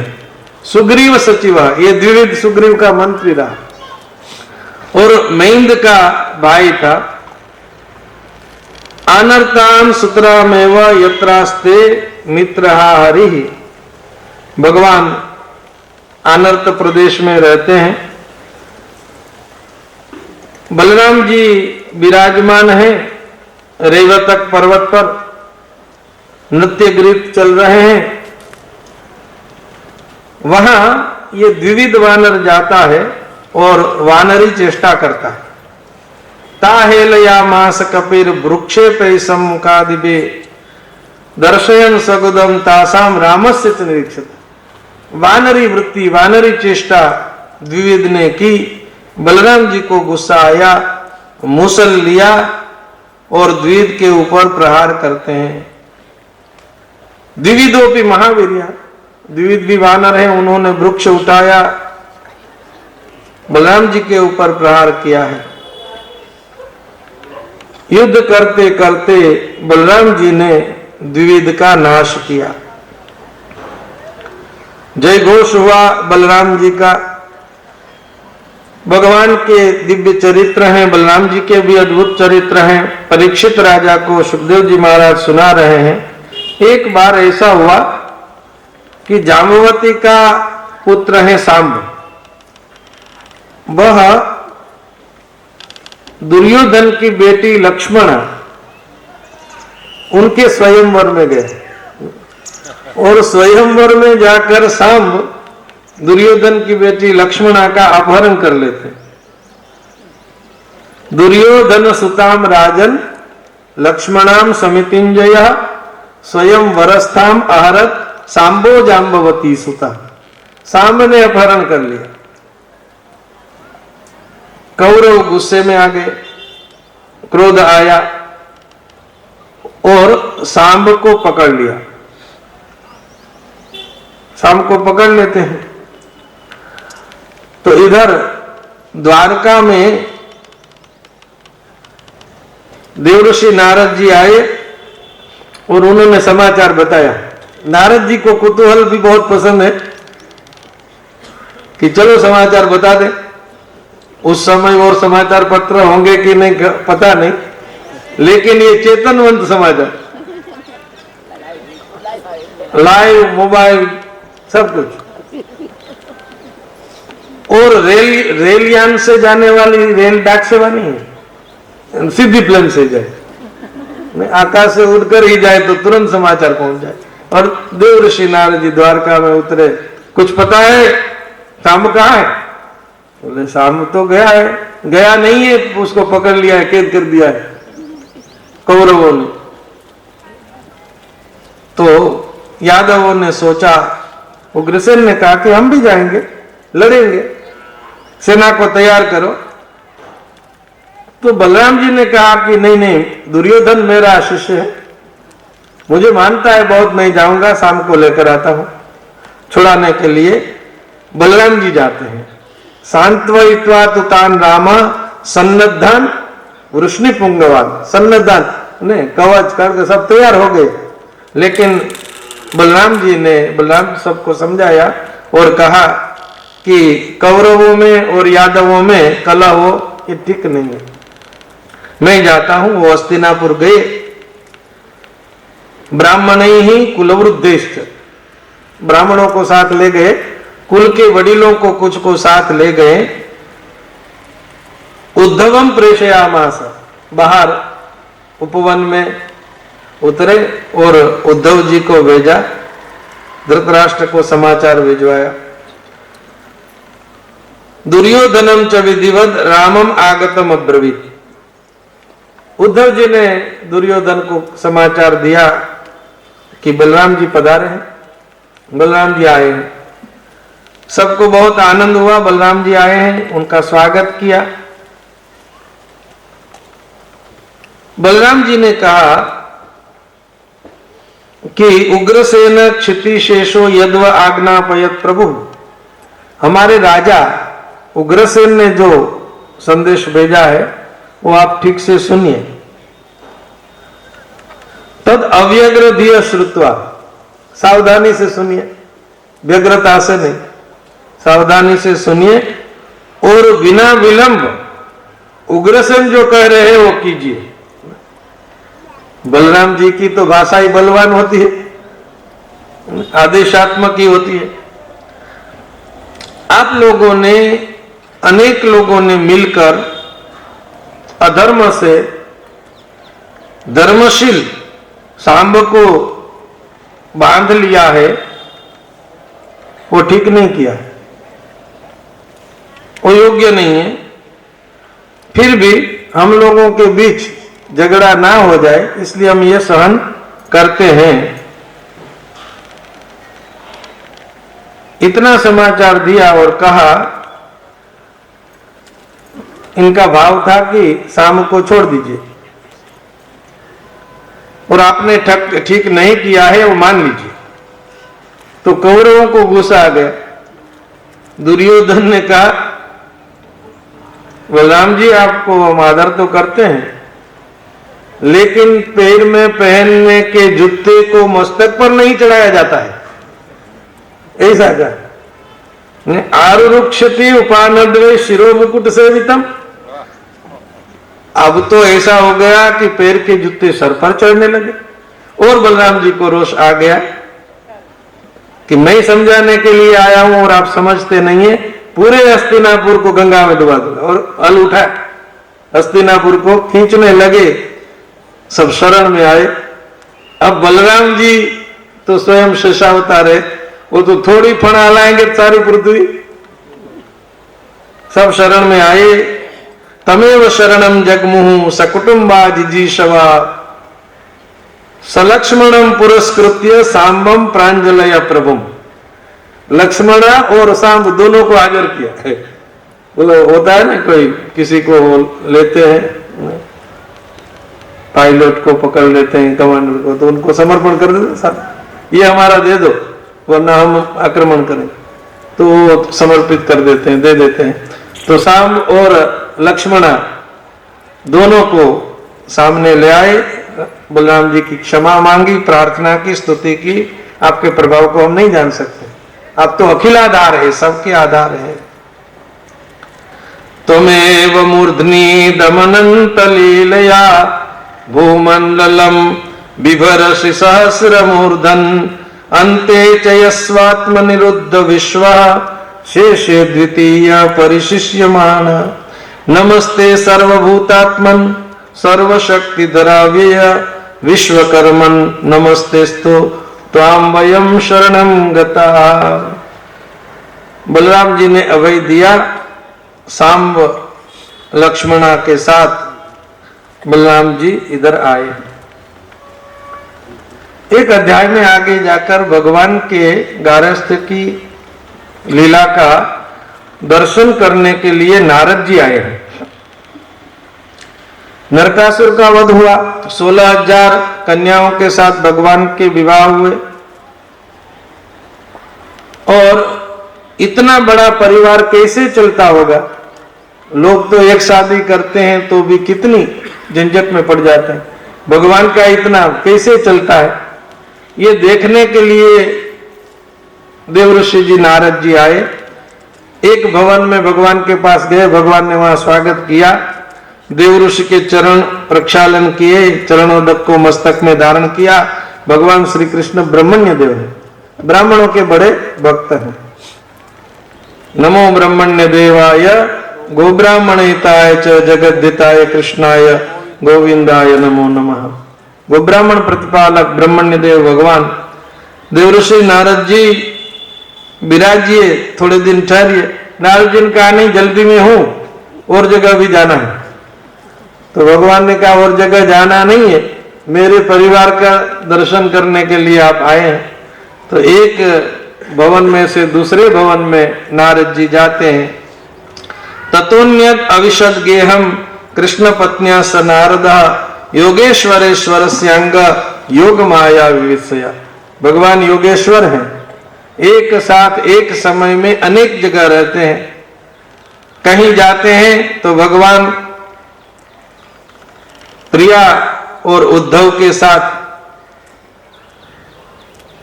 पाशा की क्रीड़ा, अक्ष क्रीड़ा कर रहे हैं, चौपाट खेल रहे हैं। देवऋषि नारद जी वहां गए, खड़े हुए भगवान, पूछा कब आए? तो देवऋषि ने क्या, अभी अभी आ रहा हूं, मैं आपकी क्या सेवा करूं, ऐसा प्रश्न पूछा। दूसरे भवन में जब नारद जी गए तो वहां श्री कृष्ण अपने पोतों के साथ, बालकों के साथ उनको क्रीड़ा करा रहे हैं, खिला रहे हैं, रमाड़ रहे हैं, रमाड़ते थे, भगवान भी रमाड़े। परब्रह्म परमात्मा अनंत कोटि ब्रह्मांड नायक बच्चों को खिलाता।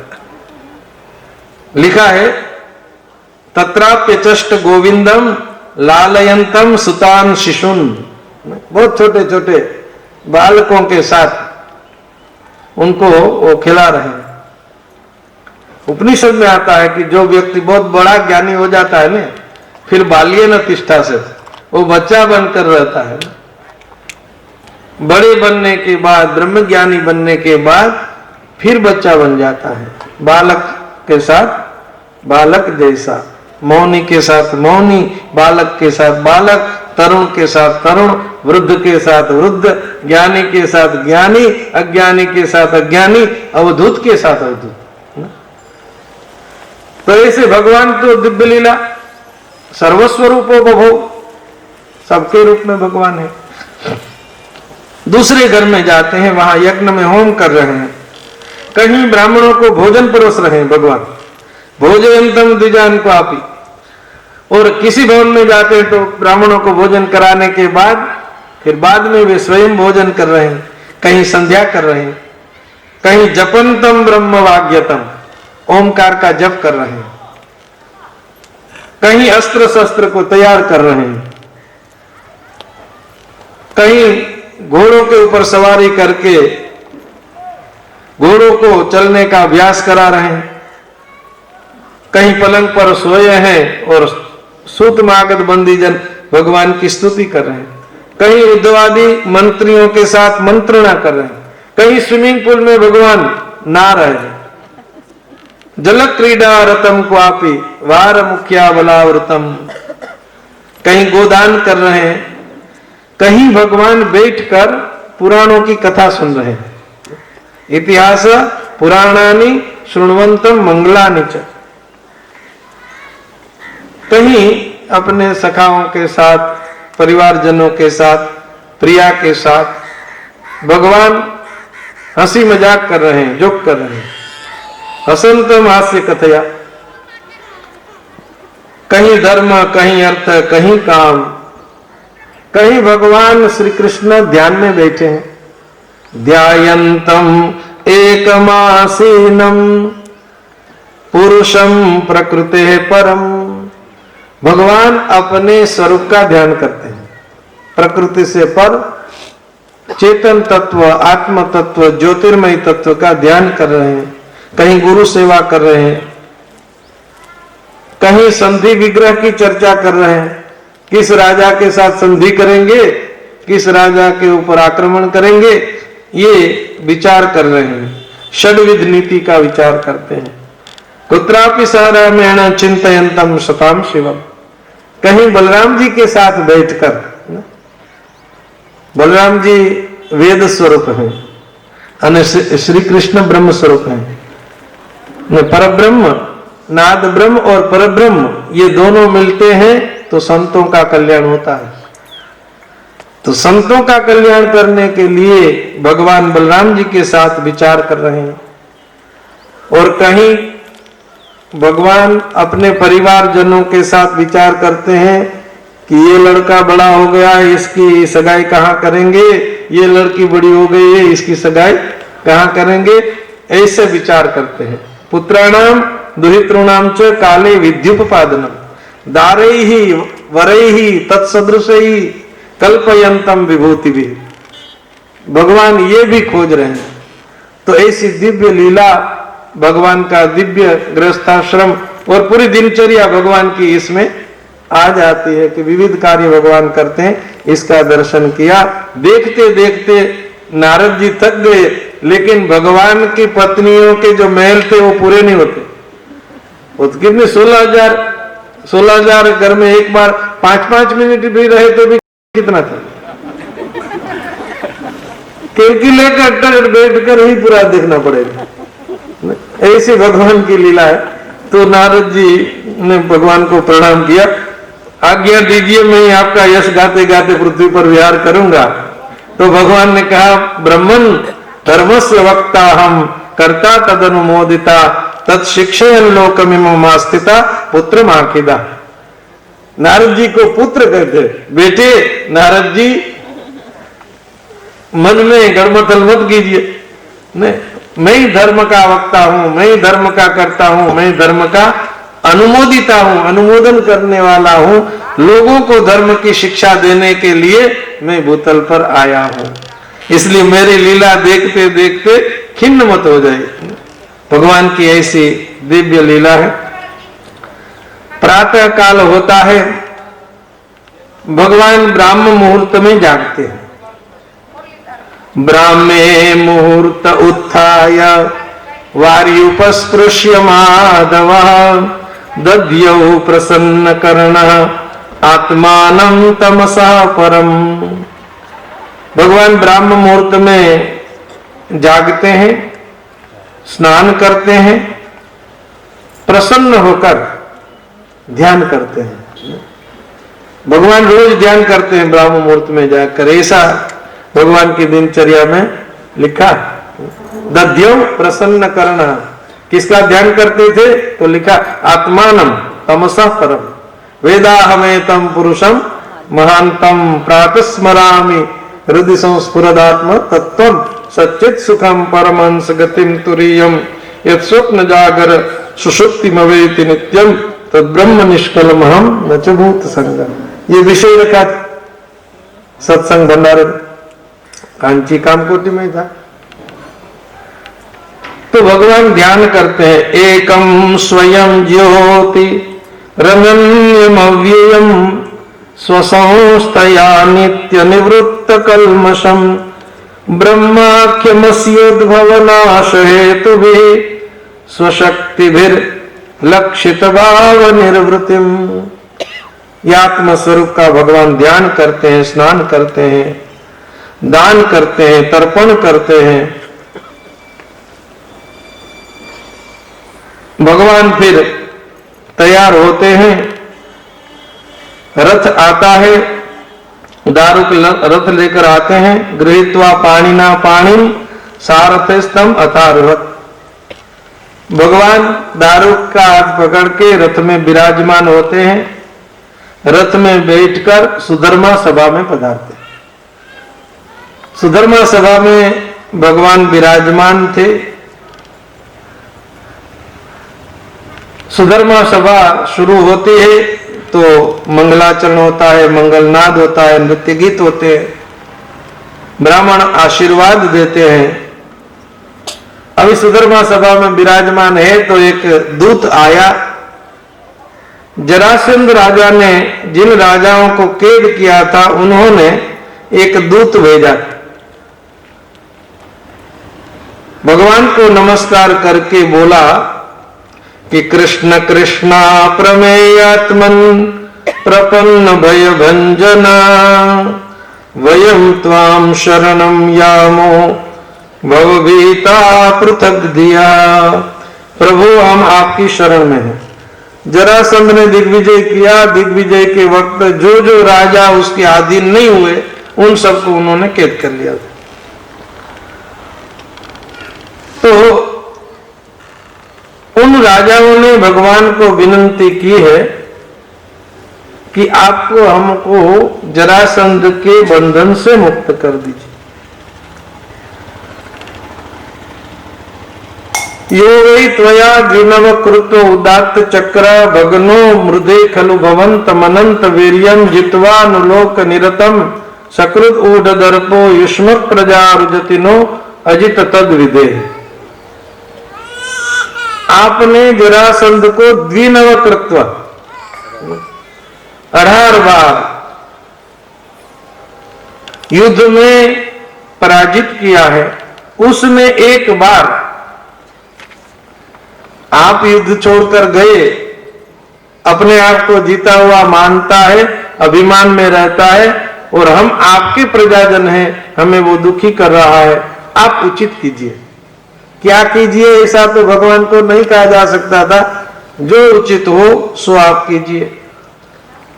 इति मागध संवृद्धा भगवत दर्शन कांक्षिण।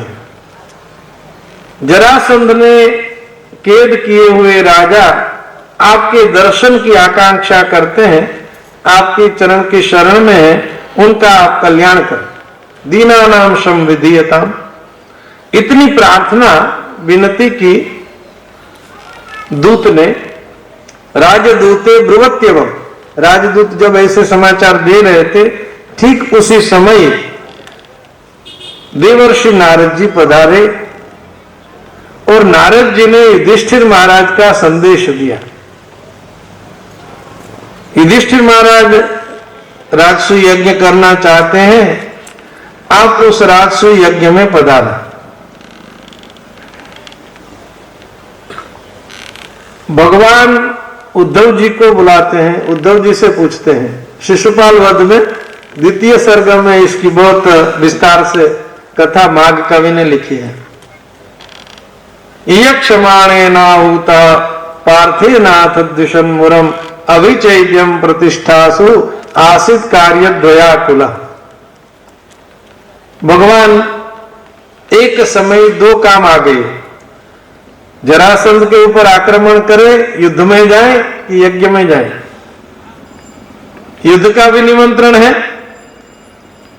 यज्ञ का भी निमंत्रण है। अब कहां जाना चाहिए? तो उद्धव जी को यहां बुलाते हैं और उद्धव जी से पूछते हैं क्या करना चाहिए। उद्धव मंत्री हैं, उन्होंने मंत्र दिया, विचार दिया कि आप ऐसा करें, युधिष्ठिर महाराज के यज्ञ में जाएं। राजसु यज्ञ में सभी राजा को जीतने के लिए जाना पड़ेगा, तो वहां से जरासंध को जीतने के लिए भी जा सकेंगे। तो भगवान ने उद्धव की बात मानी। शिशुपाल वध में भी आता है, वहां भगवान अपना मत संक्षेप में बताते हैं, फिर बाद में बलराम जी का मत सुनते हैं, उद्धव जी का मत सुनते हैं। बलराम जी का मत था कि यज्ञ ये तो होते रहेंगे, युधिष्ठिर कर लेंगे, उनके 5 भाई हैं, वो 5 पांडव है, भाई है, बड़ा परिवार है, यज्ञ उनका हो जाएगा, हमें तो युद्ध करना चाहिए। तो बलराम जी को तो युद्ध में आनंद आया, तो उन्होंने कहा युद्ध करना ही ठीक है। उद्धव जी ने कहा कि युद्ध नहीं, यज्ञ में जाएं। एका क्रिया व्यर्थ करी प्रसिद्धा, आमराष्ट्र सिक्ता पितरष्ट तृप्ता। एको मुनि कुंभ कुशाग्रस्त आम्रस्य मूले, ये आम के वृक्ष के मूल में एक ऋषि, जिनके हाथ में जलपात्र है, कुंभ है, कुश है, तर्पण भी करना है, वृक्ष को जल भी पिलाना है, तो वृक्ष के मूल में तर्पण भी कर दिया, वृक्ष को पानी मिल गया। तो ये बात उद्धव जी ने कही। भगवान का पूरा परिवार युधिष्ठिर महाराज के यहाँ यज्ञ में जाने के लिए तैयार हुए। राजदूत को भी कहा कि आप निर्भय रहिए, जरासंध का उपाय हम सोचेंगे। घातयिष्यामि मागधम, श्रीमद् भागवत का भाषा प्रयोग बहुत विवेकपूर्ण होता है। नहीं मारूंगा नहीं कहा, जरासंध को मरवा दूंगा। घातयिष्यामि, निजंत का प्रयोग किया है, अनिष्यामि। घातयिष्यामि मागधम, जरासंध को मैं मरवाऊंगा। दूत गया है। इधर भगवान ने सबको कहा कि इंद्रप्रस्थ में, हस्तिनापुर में यज्ञ होगा, राजसु यज्ञ, जिनको आना हो सब तैयार हो गए। तो भगवान का तो बहुत बड़ा परिवार है, जिनको आना था वो सब तैयार हो गए। तैयार होकर पूरा परिवार जाता है। यहाँ रेवतक पर्वत में विश्राम किया, फिर आगे आगे गए, हस्तिनापुर पहुंचे हैं। ततो दृशद्वतीम तीर्थवा मुकुंदोत सरस्वतीम पांचालानत मत्स्यांश शक्रप्रस्थमथा गमत। इंद्रप्रस्थ में पहुंचे, रास्ता भी बताया है कहां कहां से गए। युधिष्ठिर महाराज ने समाचार सुना, भगवान पधारे हैं। गीत वाद्यंत्र का घोष के साथ, वेद मंत्र पाठी ब्राह्मणों के साथ, वेद मंत्र पाठ के साथ भगवान का स्वागत करते हैं। बहुत लंबे समय के बाद भगवान का दर्शन हुआ है, मिले भगवान भी सबको मिले हैं। पूज्यपाद दादाजी कथा में सुनाते थे कि भगवान का परिवार है, रानियां हैं, कुंती माता को वंदन करने के लिए जाते हैं और भगवान इतना बड़ा परिवार कभी ले नहीं गए होंगे तो इंट्रोड्यूस कराते हैं। एक रानी आए, कुंती माता को इंट्रोडक्शन देते रहे कि ये पत्नी, ये पत्नी। तो कुंती माता कहते हैं अखंड सौभाग्यवती भव, आशीर्वाद देते हैं, अखंड सौभाग्यवती भव। और बड़ी उम्र है कुंती माता की, तो ज्यादा बोल नहीं सकते हैं। तो थोड़ी देर लाइन चली, अखंड सौभाग्यवती भव, अखंड सौभाग्यवती भव। ये लाइन तो बहुत लंबी है। तो भगवान का माँ बुआ जी आशीर्वाद देते रहिए, आपकी कृपा है, कोई कमी नहीं है। तुम्हारे यहाँ कमी नहीं है, लेकिन मैं तो थक जाती हूँ। तो अखंड सौभाग्यवती भव से फिर अखंड शब्द को हटा दिया, सौभाग्यवती भव, सौभाग्यवती भव, सौभाग्यवती भव। फिर रख दे, अब सौभाग्य भव भव भव। फिर कुंती माता ने कहा अभी एक एक को आशीर्वाद नहीं देंगे, सबको साथ में खड़े रख दो, सबको एक साथ आशीर्वाद। सागमते आशीर्वाद दे दिया, समूह में आशीर्वाद, समष्टि भंडार, समष्टि आशीर्वाद दे दिया। राजसूय यज्ञ की बात चली है। मैं राजसूय यज्ञ करना चाहता हूं। राजसूय यज्ञ के वक्त गिरिव्रज, जहां जरासंध का राज्य था, सब दिग्विजय करने के लिए गए, दिग्विजय करके आए। जरासंध को जितना बाकी था, अर्जुन, कृष्ण और भीमसेन वे ब्रह्मलिंग धरास्त्रय ब्राह्मण का वेश धारण करके अतिथि वेला में जरासंध के पास पहुंचे। राजन वेद्यतिथिन प्राप्तान अर्थिनो दूर मागता, हम बहुत दूर से आए हैं, अतिथि हैं, हम जो चाहें वो भिक्षा देते। तन्ना प्रयच्छ भद्रंते यद वयम कामयामहे, हम जो चाहेंगे वो दान दोगे। जरासंध ने कहा कि हाँ, क्या मांगते हो। जरासंध को पता तो चल गया कि ये ब्राह्मण के वेश में आए हैं, लेकिन ब्राह्मण है नहीं, क्योंकि इनकी जो भाषा है, स्वर है, स्वराघात है, वो ब्राह्मण का नहीं है। आवाज से पता चल जाता है कि ये कौन है। भास कवि का एक नाटक आता है, उसमें इंद्र कर्ण के पास आते हैं, महतीम भिक्षाम याचे, ऐसा बोलते हैं। तो कर्ण कहता है कि ये ब्राह्मण की आवाज नहीं, वीर्यवान शब्द, ये शब्द कोई वीर पुरुष का लगता है। तो यहां भी जरासंध स्वर ही, स्वर से, आवाज की ध्वनि से, आकृति भी, आकार से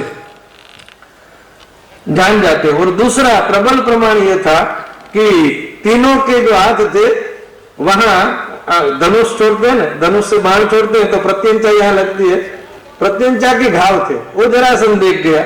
प्रकोष्ठ रपी राजन्य बंधुन विघ्नाय दृष्ट पूर्वान चिंतन, ये क्षत्रिय होने चाहिए। और सबका मुख देखने लगे। तो जरासंध ने सोचा कि इनको कहीं देखा है कहीं, तो भगवान के देखा नहीं, हम 18 बार लड़े हैं। दृष्ट पूर्वान अचिंतयन, आप जो भी मांगते हैं मैं दूंगा। हे विप्रा व्रियताम कामम ददामी आत्मशिरोपिवा, आप ब्राह्मण हैं, ब्राह्मण होकर आए हैं, मैं आपको मेरा मस्तक भी दे दूंगा, आपको जो चाहिए मांगे। तो भगवान बोले कि हम युद्ध मांगते हैं, द्वंद्व युद्ध, आपके साथ द्वंद्व युद्ध मांगते हैं, हम युद्ध के लिए आए हैं। और परिचय करवाया, असौ वृकोदरा पार्थ, ये वृकोदर भीम है, इसके भाई ये अर्जुन है, और इनके मामा का बेटा, इनका मातुले मैं कृष्ण हूं, हम तुम्हारे शत्रु हैं। जानी तेरी पुम, हम तुम्हारे शत्रु हैं। तो ये पूरा परिचय साफ साफ दे दिया। अब हम तीन में से किसी के भी साथ तुम युद्ध करो, द्वंद्व युद्ध, दो व्यक्तियों का युद्ध। तो जरासंध कहता है कि कृष्ण तुम्हारे साथ तो मैं लड़ूंगा नहीं, तुम तो युद्ध में पीठ दिखाकर भाग गए, तो पीठ दिखाकर जो भाग जाता है उसके साथ क्या लड़ना, मैं नहीं लड़ता हूं। नत्वया भीरुणायोत्स्ये युधि विक्लव चेतसा मथुराम स्वपुरीम त्यक्त्वा समुद्रम शरणं गतः। तुम्हारे साथ युद्ध नहीं होगा। फिर जरासंध ने कहा अयम तो वयसा अतुल्य, ये अर्जुन है वो मेरी उम्र का नहीं है। अतुल्य नाति सत्व, मेरे से बलवान भी नहीं है, और न में समः अर्जुनो न भवेद योद्धा, मेरे साथ अर्जुन का भी युद्ध नहीं हो सकता। भीम ने सोचा हम आगे, दो का निषेध हुआ, भीमस्तुल्य बलवान, भीम मेरे समान बलवान है। तो जरासंध ने दो गदा बनवाए, कपट नहीं किया, दोनों गदा समान वजन की है, समान धातु की है।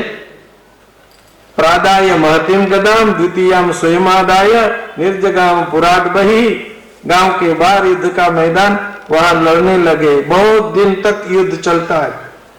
दिनानि निरगंस तत्र सूरुध्वन निशितिष्ठतो एवं तयोर महाराज युद्धतो सप्तविंशति, 27 दिन तक युद्ध चला। दिन में युद्ध चले, रात में सब मित्रों की तरह रहे। इसका मतलब है पहले युद्ध में भी धर्म था, युद्ध में भी धर्म था। युग बदलता है तो धर्म में भी युद्ध होता है। पहले युद्ध में भी धर्म था, आज धर्म में भी युद्ध होता है। सुहृदवन निशितिष्ठतो हो। एक बार भीमसेन आए और भगवान से कहने लगे कि अब मैं जरासंध के साथ नहीं लड़ सकूंगा। भगवान सर्वज्ञ है, सभी उपायों को जानते हैं, इसलिए भगवान को पता था कि जरासंध मरेगा कैसे। उन्होंने वो युक्ति बताई और एक पत्ते को तोड़कर एक को इधर एक को इधर डालने का कहा। जरासंध को नियम था कि उसको कितनी बार दो टुकड़ा कर दे तो भी वो फिर जुड़ जाता था। अलग अलग दिशा में डालने के लिए भगवान ने संकेत दिया। दर्शयामास विट्टपम पाटयन निवसंज्ञया। ये जन्मा था तो दो टुकड़े के रूप में था, तो जरा ने इसको जोड़ दिया था, अब टुकड़े करके इसका वध किया। हाहाकार हुआ, भीमसेन का जय जयकार हुआ। जरासंध का बेटा था सहदेव, उसका राज्याभिषेक किया। जो राजा कैद थे उन सबको मुक्त कर दिया। राजाओं ने भगवान की स्तुति की। नैनम नाथान वसूयामो मागधम मधुसूदन अनुग्रहो यद भवतो रागनाम राज्य च्युतिर्विभो। भगवान को प्रणाम किया राजाओं ने और ये भी कहा कि हमें जरासंध मगध नरेश जरासंध के विषय में कोई ईर्ष्या नहीं है, इनके प्रति हमें कोई घृणा नहीं है, तिरस्कार नहीं है। हम तो इसमें भी आपका अनुग्रह मानते हैं कि राज्यच्युत कोई राजा होता है तो ये भगवान का अनुग्रह है। राज्य के ऐश्वर्य में जीव भगवान को भूल जाता है, संपत्ति में जीव भगवान को भूल जाता है। हम आपको प्रणाम करते हैं। वयम पुरा श्री मद नष्ट बुद्धया, हमने श्रीमद में आपका विस्मरण कर दिया था, एक दूसरे के साथ लड़ते रहे थे। आज इस बहाने हमारी बुद्धि शुद्ध हुई है। विनष्ट दर्पा चरणों स्मरामते। अब हम राज्य भी करें तो इस तरह से करें कि हम आपको न भूलें, हमारे अंतःकरण में अभिमान न आए और आपकी स्मृति बनी रहे। कृष्णाय वासुदेवाय हरये परमात्मने प्रणत क्लेशनाशाय गोविंदाय नमो नमः। ये श्लोक राजा बोले। मति हमारी राज्य काल में भी आपके साथ बनी रहे। सहदेव जरासंध पुत्र ने भगवान की पूजा की है। अभिवंद्यात राजानम भीमार्जुन जनार्दना सर्वमाश्रवयं चक्रो आत्मना यद अनुष्ठितम। जरासंध का वध हुआ। जरासंध का वध कैसे हुआ ये सारी कथा आकर युधिष्ठिर महाराज को बताई है। राजसूय यज्ञ में अनेक अनेक ऋषि मुनि पधारे हैं। व्यास जी, भरद्वाज, सुमंतु, गौतम, असित, वशिष्ठ, च्यवन, कण्व, मैत्रेय, कवच, त्रित, विश्वामित्र, रामदेव, सुमति, जैमिनी, क्रतु, पेल, पराशर, गर्ग, वैशंपायन, अथर्वा, कश्यप, दौम्य, परशुराम, आसुरी, वितिहोत्रा, मधुच्छंद, वीरसेन, अकृतव्रण आदि आदि कई ऋषि मुनि राजसूय यज्ञ में पधारे हैं। सबको परम आनंद हुआ।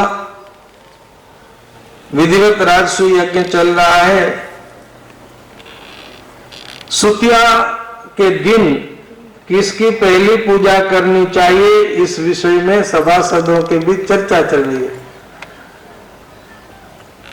सहदेव ने बताया कि हम श्री कृष्ण का अग्र पूजन करें।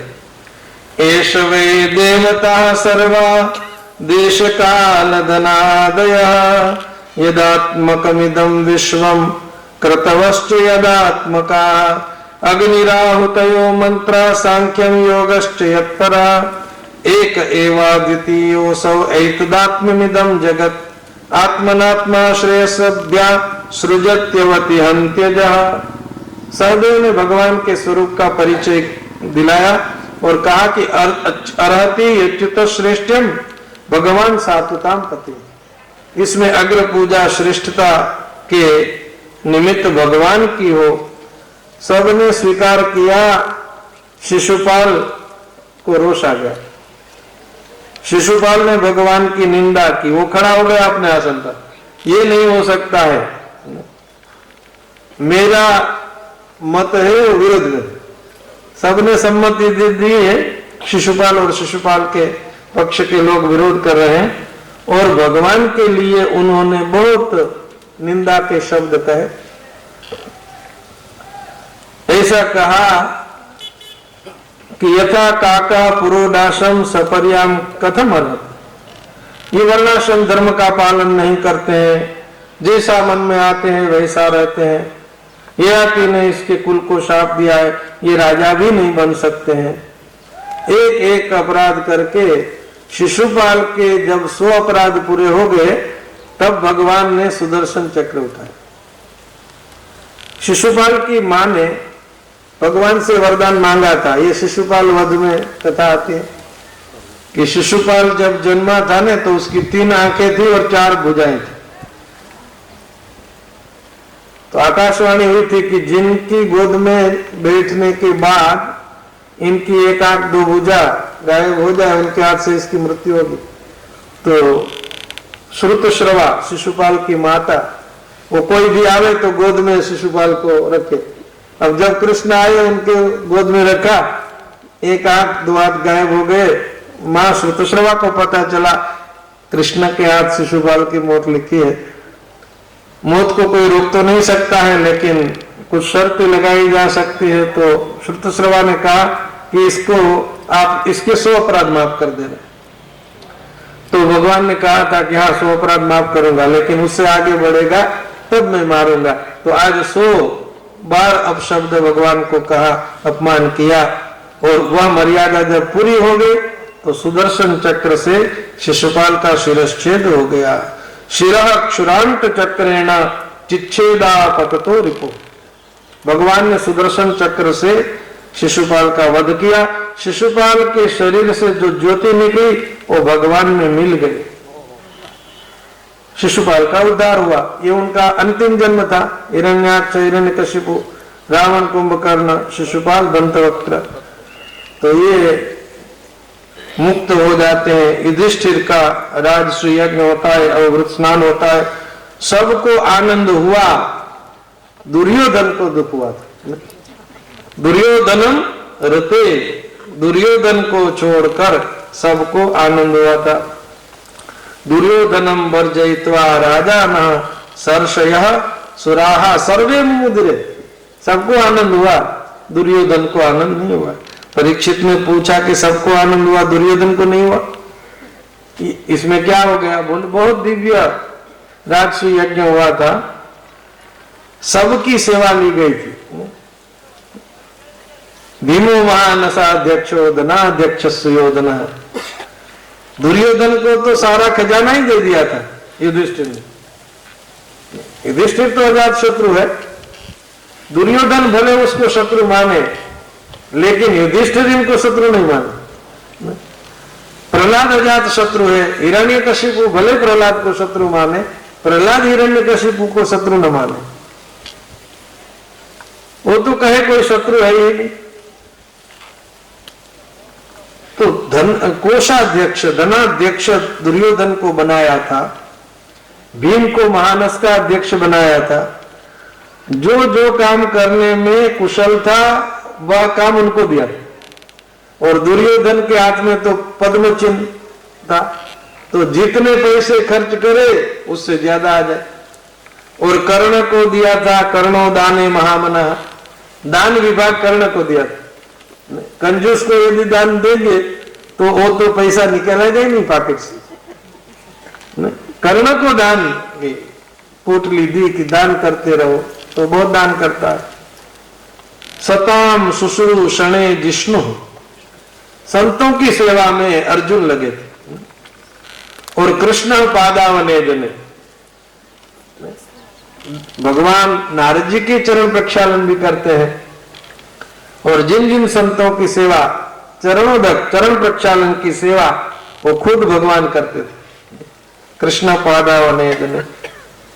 परिवेशने द्रौपदी जा, द्रौपदी को परोसने की सेवा सौंपी है।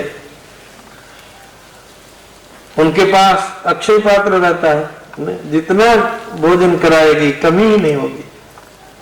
तो ऐसा दिव्य राजसु यज्ञ तो हुआ, लेकिन जब सभा में दुर्योधन आते हैं तो एक बार स्थलेभ्य गृह्णाद वस्त्रांतम जलम मत्वा स्थले पर, वो जो इंद्रप्रस्थ की सभा है मई दैत्य ने बनाई है, उस सभा में ऐसी स्थिति थी कि जहां जल है वहां स्थल दिखाई दे, और जहां स्थल है वहां जल दिखाई दे।